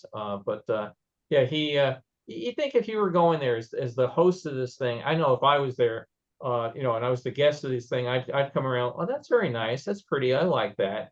It's like when somebody brings you in and shows you the most hideous baby you've ever seen and go, here's my little, kid. You go, oh, he's so lively. I mean, I just can't imagine that you would go to the World's Fair and tell people you thought it was ugly. I just thought that was really pretty tacky.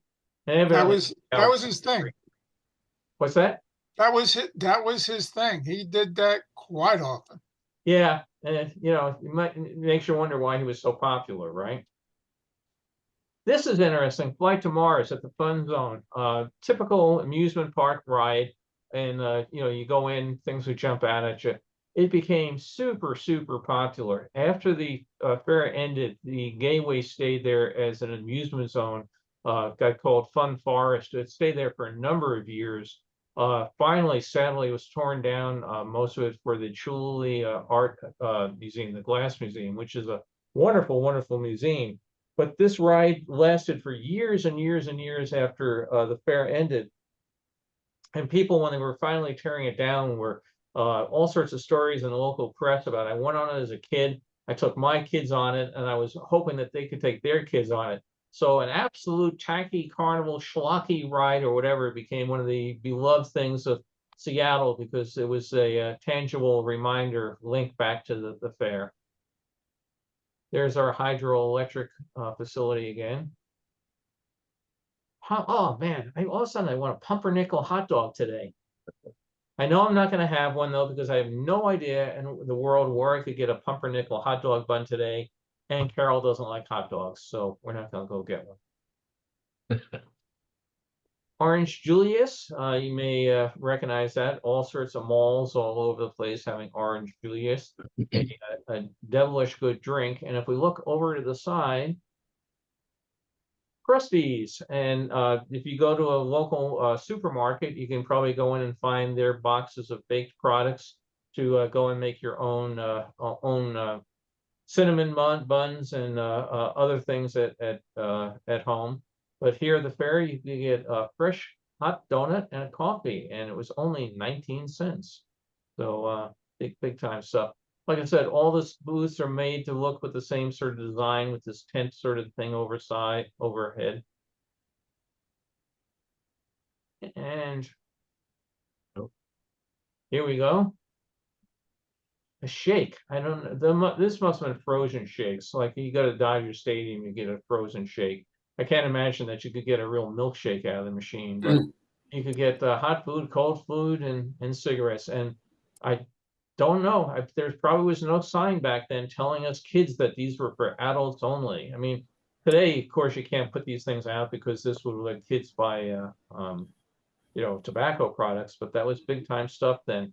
And do you remember these machines? Because they would also use them for candy bars and stuff. You would go and pull the lever out, and the thing would come dropping down. So Yeah, the cigarette machines were everywhere. And I lived when I lived in Brooklyn, we lived at the right down the road from where they were.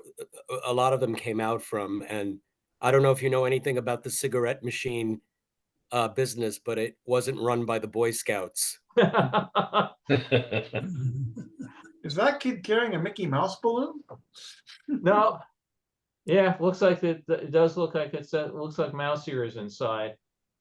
You wonder if the franchisee from Disneyland came up or whatever. Yeah, real quick, going back to the cigarette machine, Joey. When I worked in the city, I worked for the phone company one summer job, and there was a guy at the base of our building was a guy with a hot dog stand. And our cafeteria at the phone company was just terrible. It was really horrible. And some days we would just run down, get a hot dog boiled in, the typical New York dirty hot dog water. And I was saying to the guy, I had to stand on the line for about 5 minutes or so, got my hot dog, and I said to the guy, wow, you do a really great business. I'm surprised you don't have anybody, putting up a hot dog stand in the other corner. And he looked at me and said, what do you think I pay for every month to not have the competition? And it dawned on me, yeah, he was paying the mafia, you know. Anybody set up a hot dog Yeah. stand across the street, they were gonna get broken legs. They Don't were, those they food were, machines they look were, like the vending machines at Horn and Hornets when they had the automats? yeah. Oh, yeah, yeah. Yeah. The revolving, but the cigarette machines were everywhere. And whenever my father needed free matches, you could pull one of the levers out and just get a free matches too. Ah, I'm surprised they're not after they weren't after your dad to make him pay. Yeah. So again, mentioned the plaza was done for all sorts of speeches and that sort of thing. And not sure he's wearing, it looks like a lei around. They're all wearing leis, so some Hawaiian Day activity out here at the site. In some cases, I can match him up to Mr. Dingwall, who is the governor. Other times it's different celebrities. Sometimes it's really nice. They'll have a big sign outside, "Welcome to King Kamehameha Day" or something like that.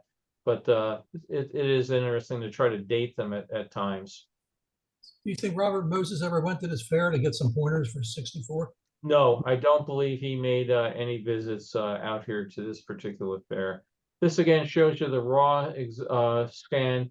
This shows you the Nike, the Epson attempt at bringing colors back, and it does a good job. I mean, you know, this is in green, and it does come green.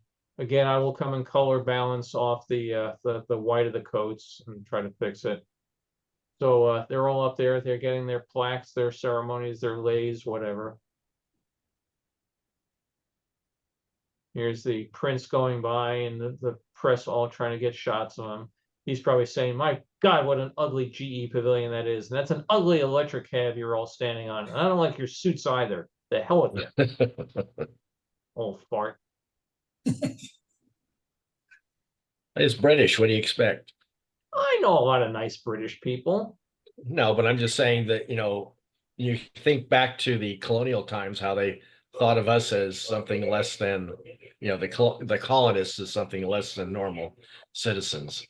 Yeah, but again, you try to have good manners. If somebody invites you to a house for Oh, dinner or cocktails, you don't walk into the house and go, "That is the god ugliest couch I've ever seen." You keep your mouth shut. You thank you for the little hot dogs wrapped in little pumpernickel buns, and you eat your stuff and you go home. And then you say to your wife, "God, that was the ugliest couch I've ever sat on." But you try not to Or crap your you host. call that a cocktail? It had shrimp in it.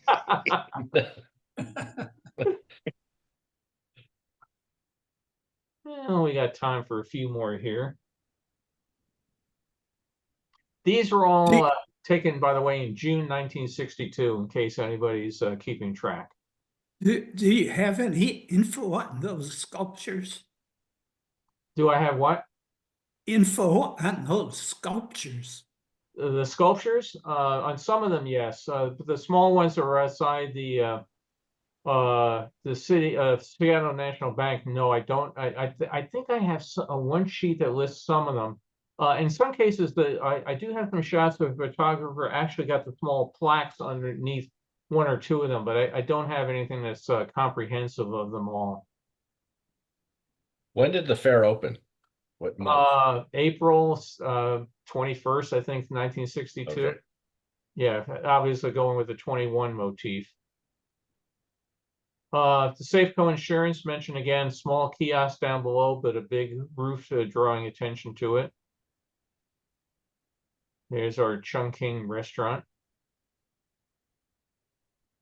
People change over the years. You look at these people here and you try to figure out, how old they were. Back then, they were probably 60. I mean, they look to be a 99 or something like that. But, people looked a lot older back then than they do today. She looks just like Grandma from the Carousel of Progress. Yes, doesn't she? Yeah, yeah. One thing is you don't see a lot of wheelchairs back in those days. There was certainly no motorized scooters or whatever. If you've gone to the fair site, it's slightly hilly. We can see hills, and then the last shot we just had people in a staircase. So not a particular thing, but when we were taking the Underground Seattle tour, they were talking about the hills of Seattle and how steep some of them had been and how they've been carved down and made better during modern times. That they said the 45-degree hill is now only 18 degrees. 18 degrees being a interesting incline. He said that's why we never see any people on that staircase, because it's 18 degrees. Getting ready for yet some unknown ceremony. Bill, I wanted to ask you, did he Yeah. use the underground Seattle guy? Did he use that joke about flushing the toilets up on the hill Yes. and yeah. Yeah. I think it's a must for all the tourists. Yeah. A mandatory Yeah. joke. And I could say, Tom, that when he told us, he was flushed with excitement, Oh, sorry, it's bad. So anyway, here's our French onion soup again and some of the other shops.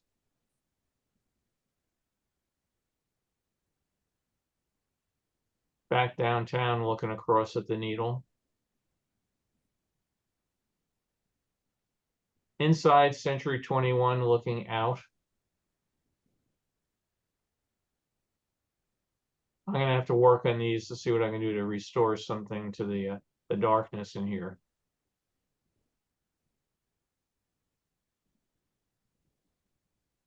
The band, one of my favorite scenes, and it happened at the World's Fair, is for the band is at the very end of the movies, marching through the fairgrounds, and Elvis and his co-star dancing out in front of them. But the Century 21 band marched throughout the fair site and was quite popular. The same sort of thing in New York. They of course had the motorized, grandstand that they moved around on.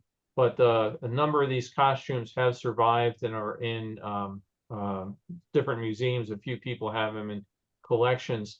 He, being the head of the band, didn't have it, but the others had large feathers up on the top. And over time, they've become very, very fragile. So people that have the existing uniforms that still have the feathers say they try never ever to touch them, because if they do, they just turn into dust.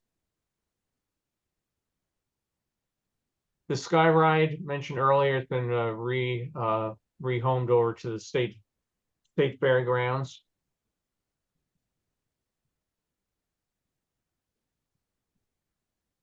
Get to the next folder here. That guy on the previous slide was holding a record, I think. Oh, did it look that way? Didn't you think? Looked like he was holding a record that he bought. Could be. Now this one, if you've been in Seattle lately, like we were, people, I put this up on a Seattle bulletin board, and people, oh my God. I mean, there is nothing familiar about Seattle Tacoma Airport today. I mean, this is just all totally gone. So of course the obligatory, okay, what are we looking at here, guys? Cadillac on the left. Yeah, you can tell with the fins, even I knew that. Yeah. But it That's kind of an like Olds- convertible. I mean, that's pretty cool, right? There's an Oldsmobile there. And I think Couple one of them station wagons. Yeah. Yeah, American Motors is one of them. The one on the right, I think is an American Motors. What was that, Rambler? Are these two station wagons here and here the same ones? No, the No. one on the right is a Chrysler product, I believe, because of that taillight, weird little taillight that kind of hangs off the side. And this Yeah, one so over the- here on the left is might be a Ford, a Mercury, or maybe. Yeah, the I'd fins have look to go. different to me, but the windows look pretty similar. So I don't know. Yeah. But I show this picture again and tell people, I mean, people look and say both the thing's gone, and then people say, "Oh my God, there's parking." Yeah. Yeah, but what good's a meter reader going away for a week?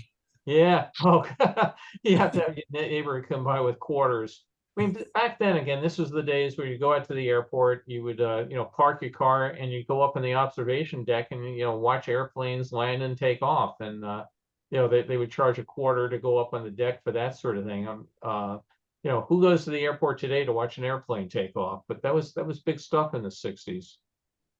Oh yeah, we lived by LAX, so we'd go down at the end of the runway and watch the airplanes land and take off from the road. So you got especially when the first jets came out, they had to put up deflectors Yeah. because they were putting up too much wind out, force out of the back of them.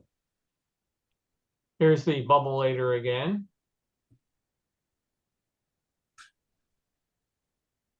All of a sudden I want a beer. So inside, this is inside the the Coliseum Century 21, and this again was the state of Washington. All these giant aluminum blocks, and you would go up and hear about the world of the future. So what sort of souvenirs could we buy here per se? Let's see. This one was selling jewelry, toys, novelties, postcards. This was one of those little hodgepodge ones. It wasn't particularly limited to anything. Over on the side, World's Fair pop-ups. I have no idea what those were. Downtown, Those are books that pop up. they pop up books. I've never seen one. Yeah. You open it up and cardboard cutout would I've pop seen a lot up. of pop-up books. We had them for our kids, but I've never seen one for the fair.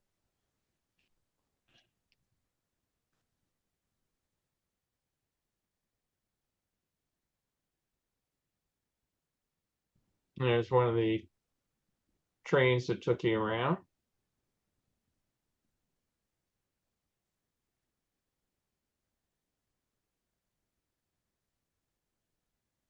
Okay, back to the boulevards of the world. As I said, there are some hills on the site, not particularly hilly, but enough that made it a bit of a challenge for people in wheelchairs. If we zoom all the way in back here, these domes here are a plywood house of the future. The whole concept with this house was that this is the back side of the dome, over here is the front side. They would rotate just as the sun moves around during the day. These domes were in a little motorized thing that they could follow the sun around, so you could constantly have the maximum amount of sun coming into your house, lighting it up. So you had skylights that would be functional throughout the day. There was a whole brochure you could come down, how they'd be glad to build these things for you, but I don't think that anybody ended up with any of these things in commercial life. There was somebody that did post recently that they had another house that was built using some plans they got at the fair. Did you check out the camera the lady on the right side had? It's the kind that you look down. I think it was a Kodak, and Oh yeah, remember? yep. Yeah.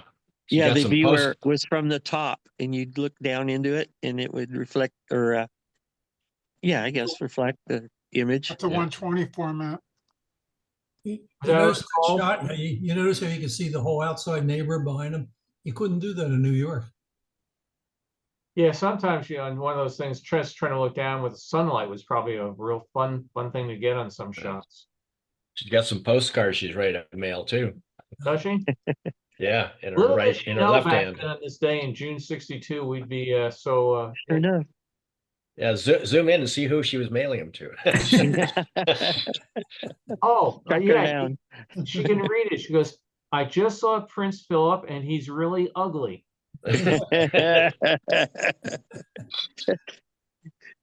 His tie didn't match his suit. Okay, who put the dent in this one? Yeah. There's So a what are we looking at here? Buick Special on the right.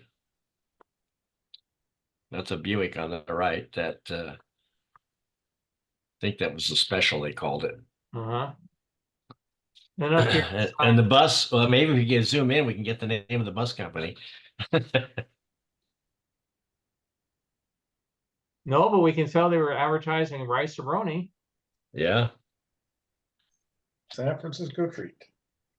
This In that case, it was a Seattle treat. This pavilion for IBM was, again, I'm going to use the word interesting, but it was computers brand new. I mean, the average person in 1962 had no idea what a computer would do. This was an open air exhibit where you went in and they had a logic game where you could walk through a maze, and if you figured out what the computer was going to do, you ended up at the other end of it. It was left as a building after the fair, and for quite a few number of years hosted a video arcade. So it's kind of interesting that, back in 1962, we're going to be talking about computers, and in later years, computers of a totally different type that people couldn't have even forecast in 1962 became, it did stick around for a number of years.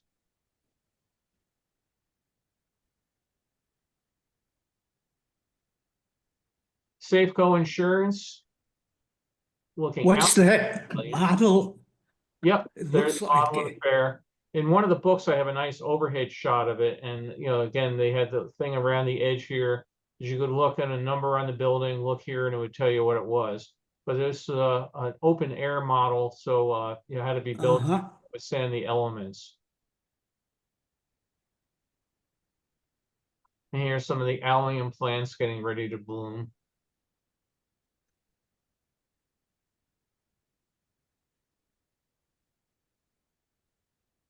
See what they're selling at this souvenir stand.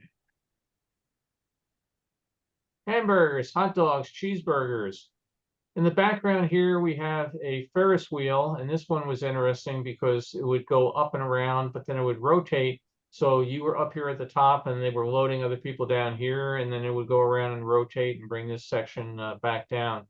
There was another one at the fair where they had very, very long arms that came out from a central ring that gave people a real feeling of floating out in the air. It was two brothers that were real big in designing Ferris wheels and kept pushing the envelope for it.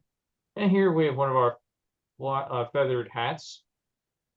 And looks like she's got herself an Instamatic. Not an Instamatic, a brownie down here, but this one's got a big dish on it. Built-in A flash. flash bulb.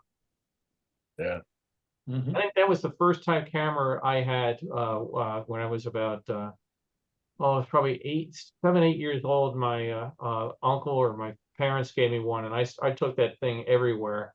And then that's when my uncle Steve realized I was into photography and started giving me his other cameras. But I can remember moving up to the Instamatic, and oh God, when the Flash Cube came out, that was just the coolest thing in the entire planet Earth. And then you realize what a pain it was, how big those Flash Cubes were, carrying a bunch of them around. Transportation building with his lattice work over to the right. He might be looking at one of the Cessna helicopters going by.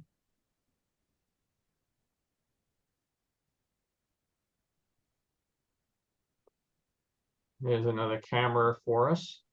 This one looks like it might be a movie camera with a Yeah. Oh, lens. yeah. Yeah, The 3 revolving lenses. Yeah. yeah. She doesn't So- look very happy with it. No, she's probably happy with the camera, but she's probably not happy with George, her husband, taking her pictures. I told you not where I'm wearing this hat. Yeah. Yeah, or maybe it's more like, work with me, people, work with me. Yeah. You always wonder where those movies went, right?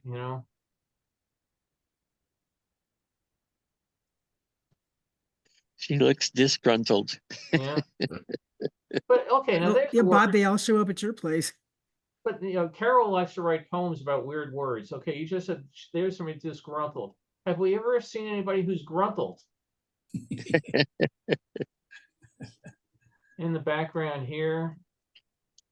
Looking Mention box flowers. square francs. So we have stands you could go buy flowers. You could take them home with you, or you could buy packets of seeds, or you could get a catalog and have them shipped. This was in the very, very early days of FTD and Teleflars, and that was a big, big thing in '62 that you could come out, look at this, and decide you were going to send some begonias to your aunt back in New Jersey, because back then, you could only do with local florist shops. And they made a big thing that you could come to the booth. There was actually a Teleflorist booth here, and we will wire flowers anywhere in the United States. Big, big time stuff for 1962. Go back one, Bill. Back. Zoom in on, you were zoomed in, no, forward again, back where you were. Okay. Look, yeah, zoom in over to the right. There's a stand there for square francs. Oh, this is Copenhagen again. Copenhagen Square. Yeah. Square. Oh, Yeah. Copenhagen Square. I thought the francs Right. were square. I was going to serve square hot dogs. That would be kind of different. I tell you, I did a thing one time on a consulting project in a meatpacking plant, and it almost put me off of hot dogs for good. But you could make square hot dogs if you wanted to. Yeah, you got mold. Yeah. Hey, Wayne. The General Electric lady, the General Electric grandmother is loose in that picture again.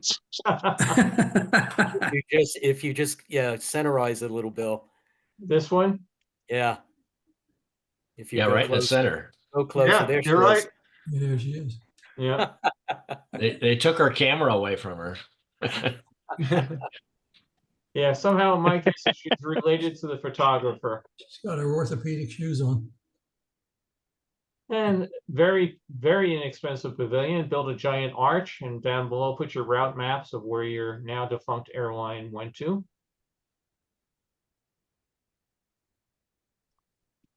Up from the Space Needle, obviously the slightest movement of the camera introduces blur.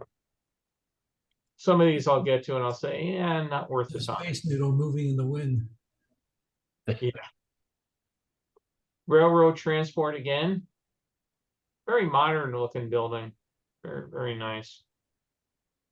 Here again are the keys over here. If this particular one, you turn the key. That was the nice thing. One key unlocked them all. You didn't have to buy a separate key for every one, but you unlock this, and this would tell you the story of the building of the Space Needle.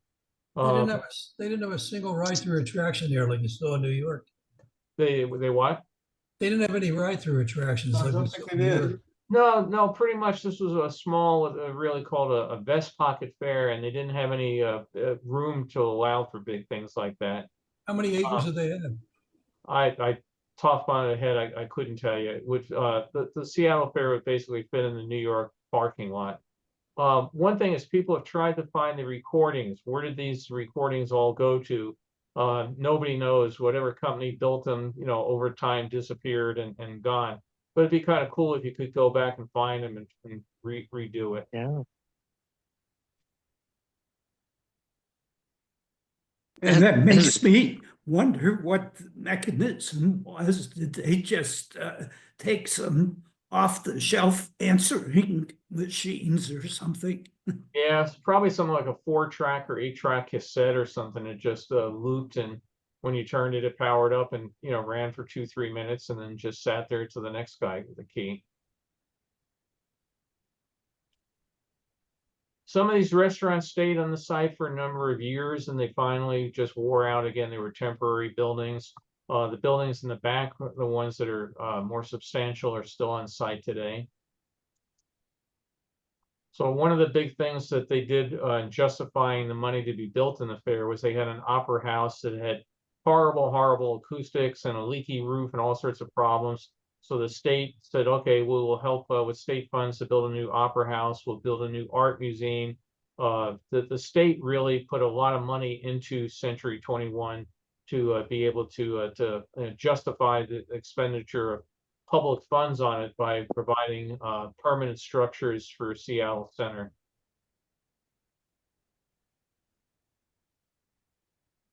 Again, coming down the steps from Sweden here. This was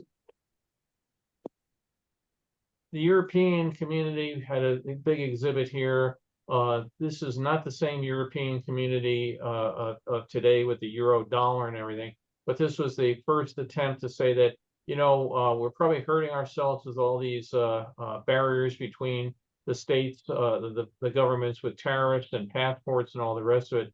So how do we come up with what they did now today with the European, common market and the one that England did the Brexit a few years ago. But this area out here, this big empty area, was used a lot for concerts by people from these particular countries could come over here and perform. Or as we've mentioned in other World's Fairs, you get the people who were expatriates or descendants of those countries. So some German and American performers could come and perform out front.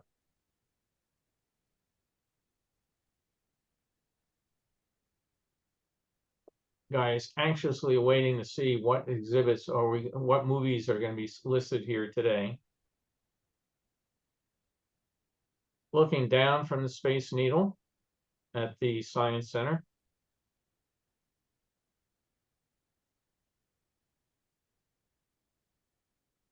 That whole area still feels like what it felt like when I imagined that. It door. really does. You really go back there and man, you're back in 1962. It instantly locks you back into, the look and feel of the days. Mhm.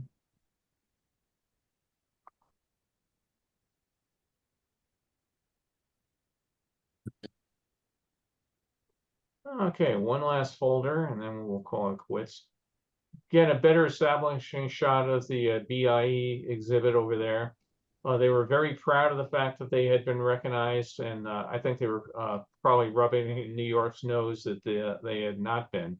Phone booths over here, they look a little bit like the Serpentine phone booths of 64, but they were really triangular in shape, not the kind of S winding serpentine thing. They were also dial phones because there was a display over at the Bell System exhibit here on, they challenge you to dial the same number on a dial phone and a touch tone phone, and showed you just how much faster the touch tone phone was, but they were not in commercial use at that point in time. But there is a movie that shows, it's on YouTube, and I think it's called Calling Century 21, and it's a great film. They take a ride on the monorail and they go to a bunch of pavilions, but they do spend a bunch of time at the Bell System Pavilion. So go to YouTube, look up Calling Century 21. It's a great film. Two of the rudest teenagers on the planet. If you watch them, they're shoving people out of the way as they run into exhibitions. Yes, yeah. But yeah, it's a great movie. Bubble later again.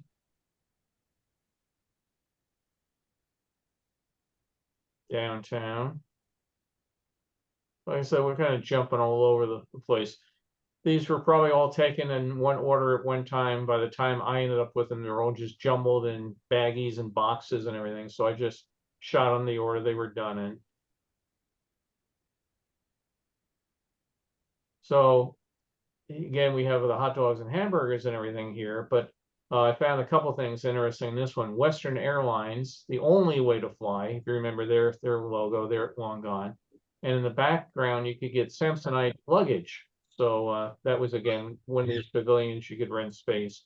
And then down below, the Seattle Disposal Company, and no 7-digit number for them. You know, they had the prefix, but they would run around the grounds. You could see, you know, this same trash can that I would have at my parents' house back in New York.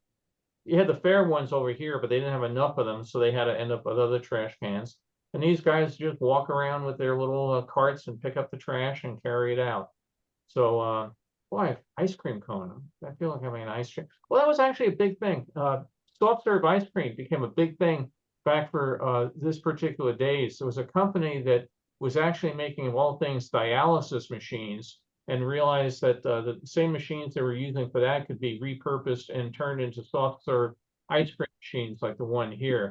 And it became a big thing on going out to the fair and getting soft serve ice cream.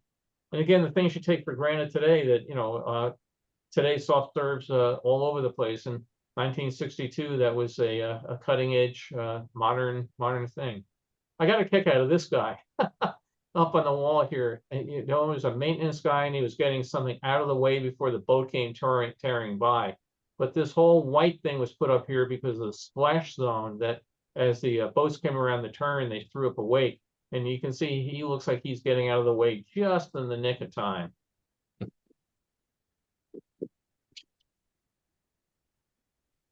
Go along here. It was also interesting back there to see they used old tires just tied up along the inside of the thing Yeah. for bumpers. Yep. To keep Century it- 21. Yep. Now they're eating ice cream here, and these are the ice cream type bars that you would get from a one of those vending machines we've seen. But there were also ice cream cones over here that were, you had one handle, you know, the typical ice cream cone, but then went up to two different things to hold two different scoops up to the top at one time. And they were viewed as, again, sold as Century 21 sundaes. And I joke in the book about it's none of these apparently survived in anybody's collection. But the vending machines were popular. Get an ice cream, walk around, enjoy it. She's got the official guidebook here, which I have scanned on my site if you want to go and take a virtual tour around the fair. Here's the Spanish Village, looking down below inside. Again, you could go and get sangria, became really popular right around this point in time. You could watch the flamenco dancers, but there was more in here about tourism for Spain than there was about the economic import-export business for Spain. So This is really more of the World's Fair type, type motif. I don't know if the sign tells us much. No, we can't really see much on that one. This is one you figure somebody snapped a shot just as they got photobombed. Maybe that's what made that woman so happy in some of those others.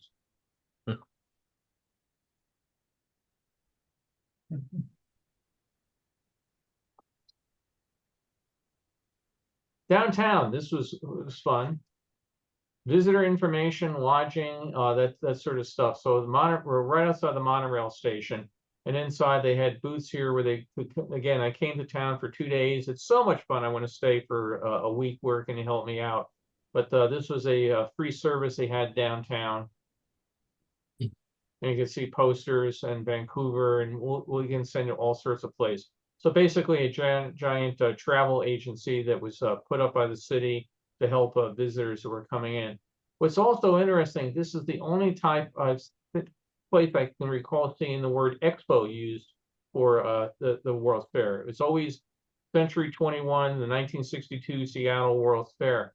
We had previously had Expo 58, we've had Expo 67, but I've never seen the Seattle World's Fair referred to as Expo, and other than this one small booth downtown. So just the things that pop up at you.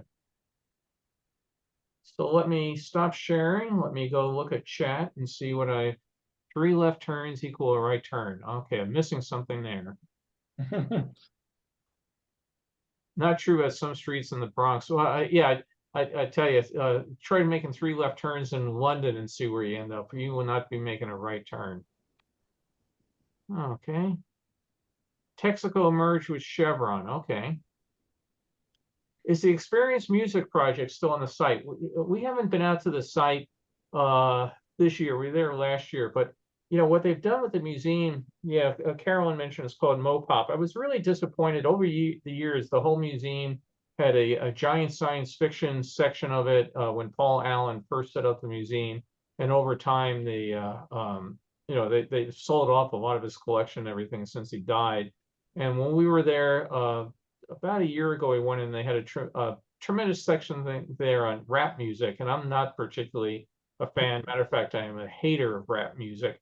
So when you go to the museum and you pay your money and you go in and there's a giant display of rap music, we spent very, very little time at the museum the last time. I saw Scott holding up his hand. Another hater of rap music. Oh yeah. There's something about you I like. I didn't see the show Hamilton either. That's why I No, wonder. no.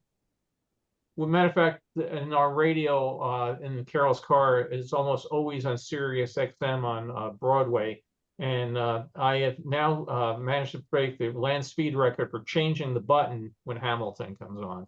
So, Hey, Bill, a lot of Paul Allen's computer collection ended up in another museum that's north of downtown in Seattle, kind of where near the Starbucks headquarters is. And it's called the Living Computer Museum. It's interesting. Yeah. We were trying to figure out what to do on this particular trip because it was so cold, where to go, what to do. And I was looking at all these museums. I wanted to go there. And there's also a telephone museum in Seattle where and again, I worked for the phone company. So, I have all these great memories. But these guys that as different telephone exchanges were getting shut down, they're very proud. They have a Stromberg Carlson, step-by-step system. They have a crossbar system. They have the components of an ESF, electronic switching system. And I was thinking, boy, it was Super Bowl Sunday, and I didn't want to watch the Super Bowl, so let's go to a museum. And I said, there's a telephone museum in town. You get strange looks at people when you say that. So I'm going to have to do those on another one. The telephone. Bill, did you go to the telephone museum? Yeah. Did they have a Captain Crunch whistle? We didn't go there for it, but yeah, that whole thing with the telephone and Captain Crunch. I don't know if you know my background in that regard. No. Don't tell me you went after him. If you go, I ought to find it and pop it up on one of these things. There's a thing in the New York Times about the criminal mastermind and William Cotter, age 19. So yes, Bill Cotter. What happened very innocently, I worked for the phone company and I went back to college, and then somebody said, hey, I understand there's a way to make free phone calls. How would you do it? I said, oh, it'd be really easy. All you need to do is do this. And it's really funny. I have it online, I think, on my website. I ended up getting arrested. I ended up not, and I didn't get convicted or anything. And it was a great story. But I try to, you know, I'm looking for a job at college, and I got a job offer from Kodak and General Railway Signal. But then the United States Navy approached me and said, we'd like you to come to work on the computers for the submarines. And I said, yeah, that's really great, but you ought to know I was arrested, but you know, never convicted. I go, oh no, that's why we're talking to you.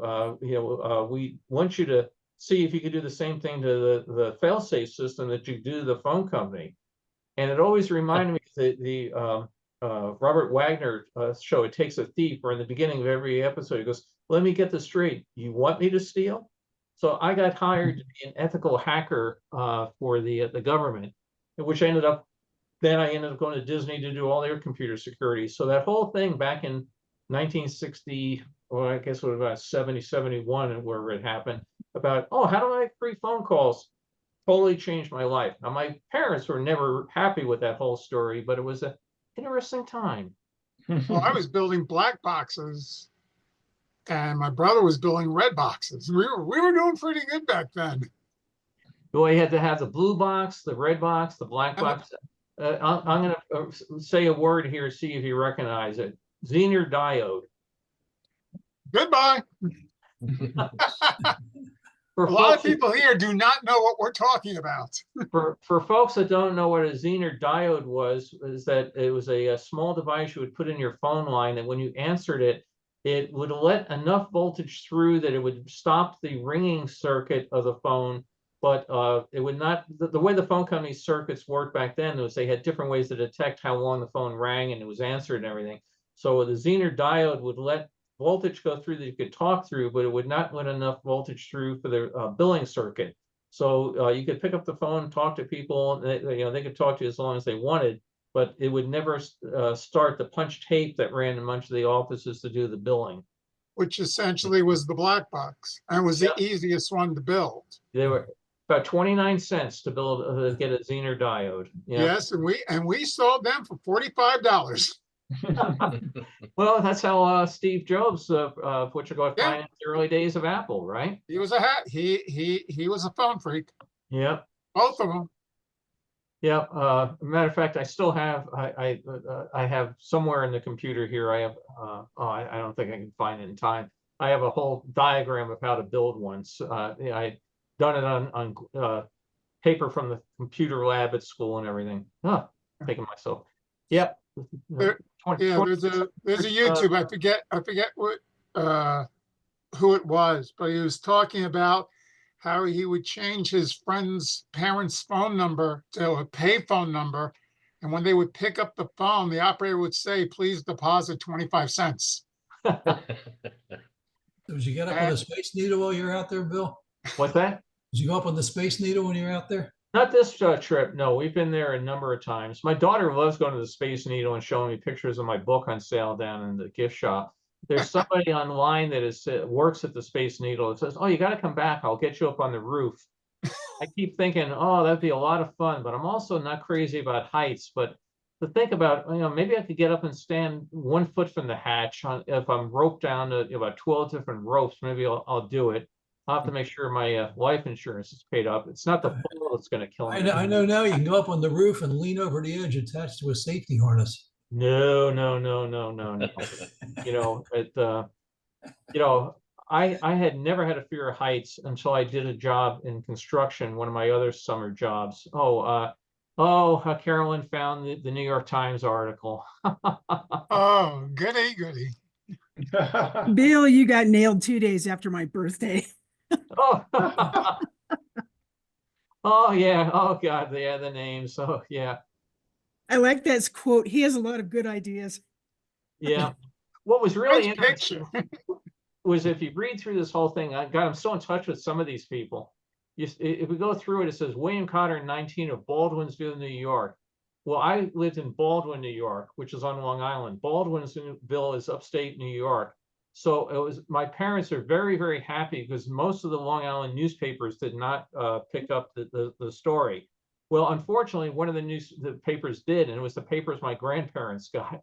So my father made an emergency visit out to their house to steal their newspaper for that particular day, and never mentioned why he had to then fly up to New York to see me at college in such a hurry, which was to get me out of jail. So, yeah. Though I like that it says described as a boy genius. Yeah. Yeah, like I said, it was a very interesting time. What was really crazy time? I get arrested, and the dean comes to my dorm room and says the police are on their way to arrest you. And I said, "Is there any reason in particular?" He says, "What? How many things have you done?" Right. So I came in, they got me, and I said I need to call my parents. And the phone company security people were absolutely, no, you can't let him anywhere near a telephone. He could have pre-programmed a number that when he dials, it could bring down every telephone in the United States. Don't let him near a phone. And the cops were, we have to let him near a phone. So I said, look, I want to call my parents. Why don't you call directory, assistance and ask for my parents' phone number, which is in the book, and then, call. And they said, well, that could be a phony entry. They were absolutely paranoid. So they called my parents. I had the fun news of telling them. But then I was out on bail for about a year, and I had the whole thing. I couldn't go out of the United States. I would go across the Canadian border and just be real daring. But I finally got to the point I could not keep affording to pay the lawyer on this anymore. And I didn't intend to go down this rat hole, but real quick. We went to a hearing, and the phone company says, well, drop the charges if you agree to come to work for us. And I said, well, I don't know. I still got 2 years to do in college. I don't know what I want to do when I grow up. I might want to do something else. I don't know if I want to work for the phone company. And I said, well, if you do, we'll drop the charges, everything free and clear. And I said, no. I said, we really don't need to do that because you're going to drop the charges anyway. And I said, well, what do you mean? We've got you dead to right on all this stuff. And I said, yeah, well, when we go to court, I'm going to just have to testify on how easy this is to do. And there's no way to stop it. So the phone company walked out of the room. My lawyer said, are you out of your mind? They came back and said, okay, we're going to drop the charges if you keep your mouth shut. So, NDA is still in effect. Yeah, it's actually interesting. I've always told people I don't play it often, but a lot of people don't like to play poker with me. I'm very good at bluffing. But yeah, that was great fun. Anyway, hope folks enjoyed their trip back to Seattle. It was a little warmer than we were up there last week. I'm looking forward. We're probably going to go back in about 2-3 months. And I mentioned earlier, the granddaughter is just turning a year old. She reacts to it and that sort of thing, and says goodbye. And when she's a bundle of fun, and we like Seattle, but the weather, Carol, I think, was a little less thrilled about the weather than on prior visits because it was cold. Yeah, I can't make the meeting next week. I'll be up in Philadelphia. Oh yeah, okay, great. See you in 2 weeks. Real quick on people may have seen I did 3 talks recently for the Adventure Club of New York on Expo 67. They were very happy with the results of that, so they've asked me to do a 5-part series on the 64 World's Fair.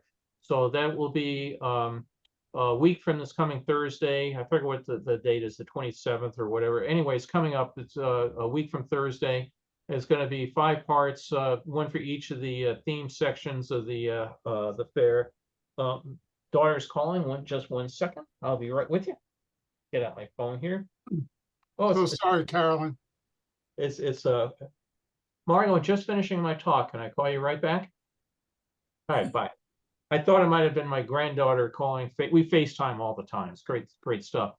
Anyway, I'll be going through each of the sections of the fair, the film and yeah, he and other phone freaks such as Bill from New York. Oh yeah, oh, God, I gotta start reading some of the stuff again. Be going through that, and I've got quite a few 8mm films that I've been restoring. Haven't had time to finish some of them. I've got 2 weeks to start going on it. but I'll put it out there and have it online if you're interested in joining for those talks as well. And I have seen some of the people, Harold and some of the others, did show up on the expo talk, so I appreciate it. Next week, I have something in mind that if I'm trying to convince somebody to join us. If he does it, I'll have a guest host. If not, I will be here with something else. Oh, sorry about your mother-in-law, Carolyn. That you know, unfortunately, things like that happen. Excuse me, and certainly take precedence. Thanks, folks, for joining, and hopefully I'll see some of you next week. And for those that can't make it, we'll hopefully see you in 2 weeks. Take care. See you in Be well. 2 weeks. Hey, Bill, thank you. All right, bye.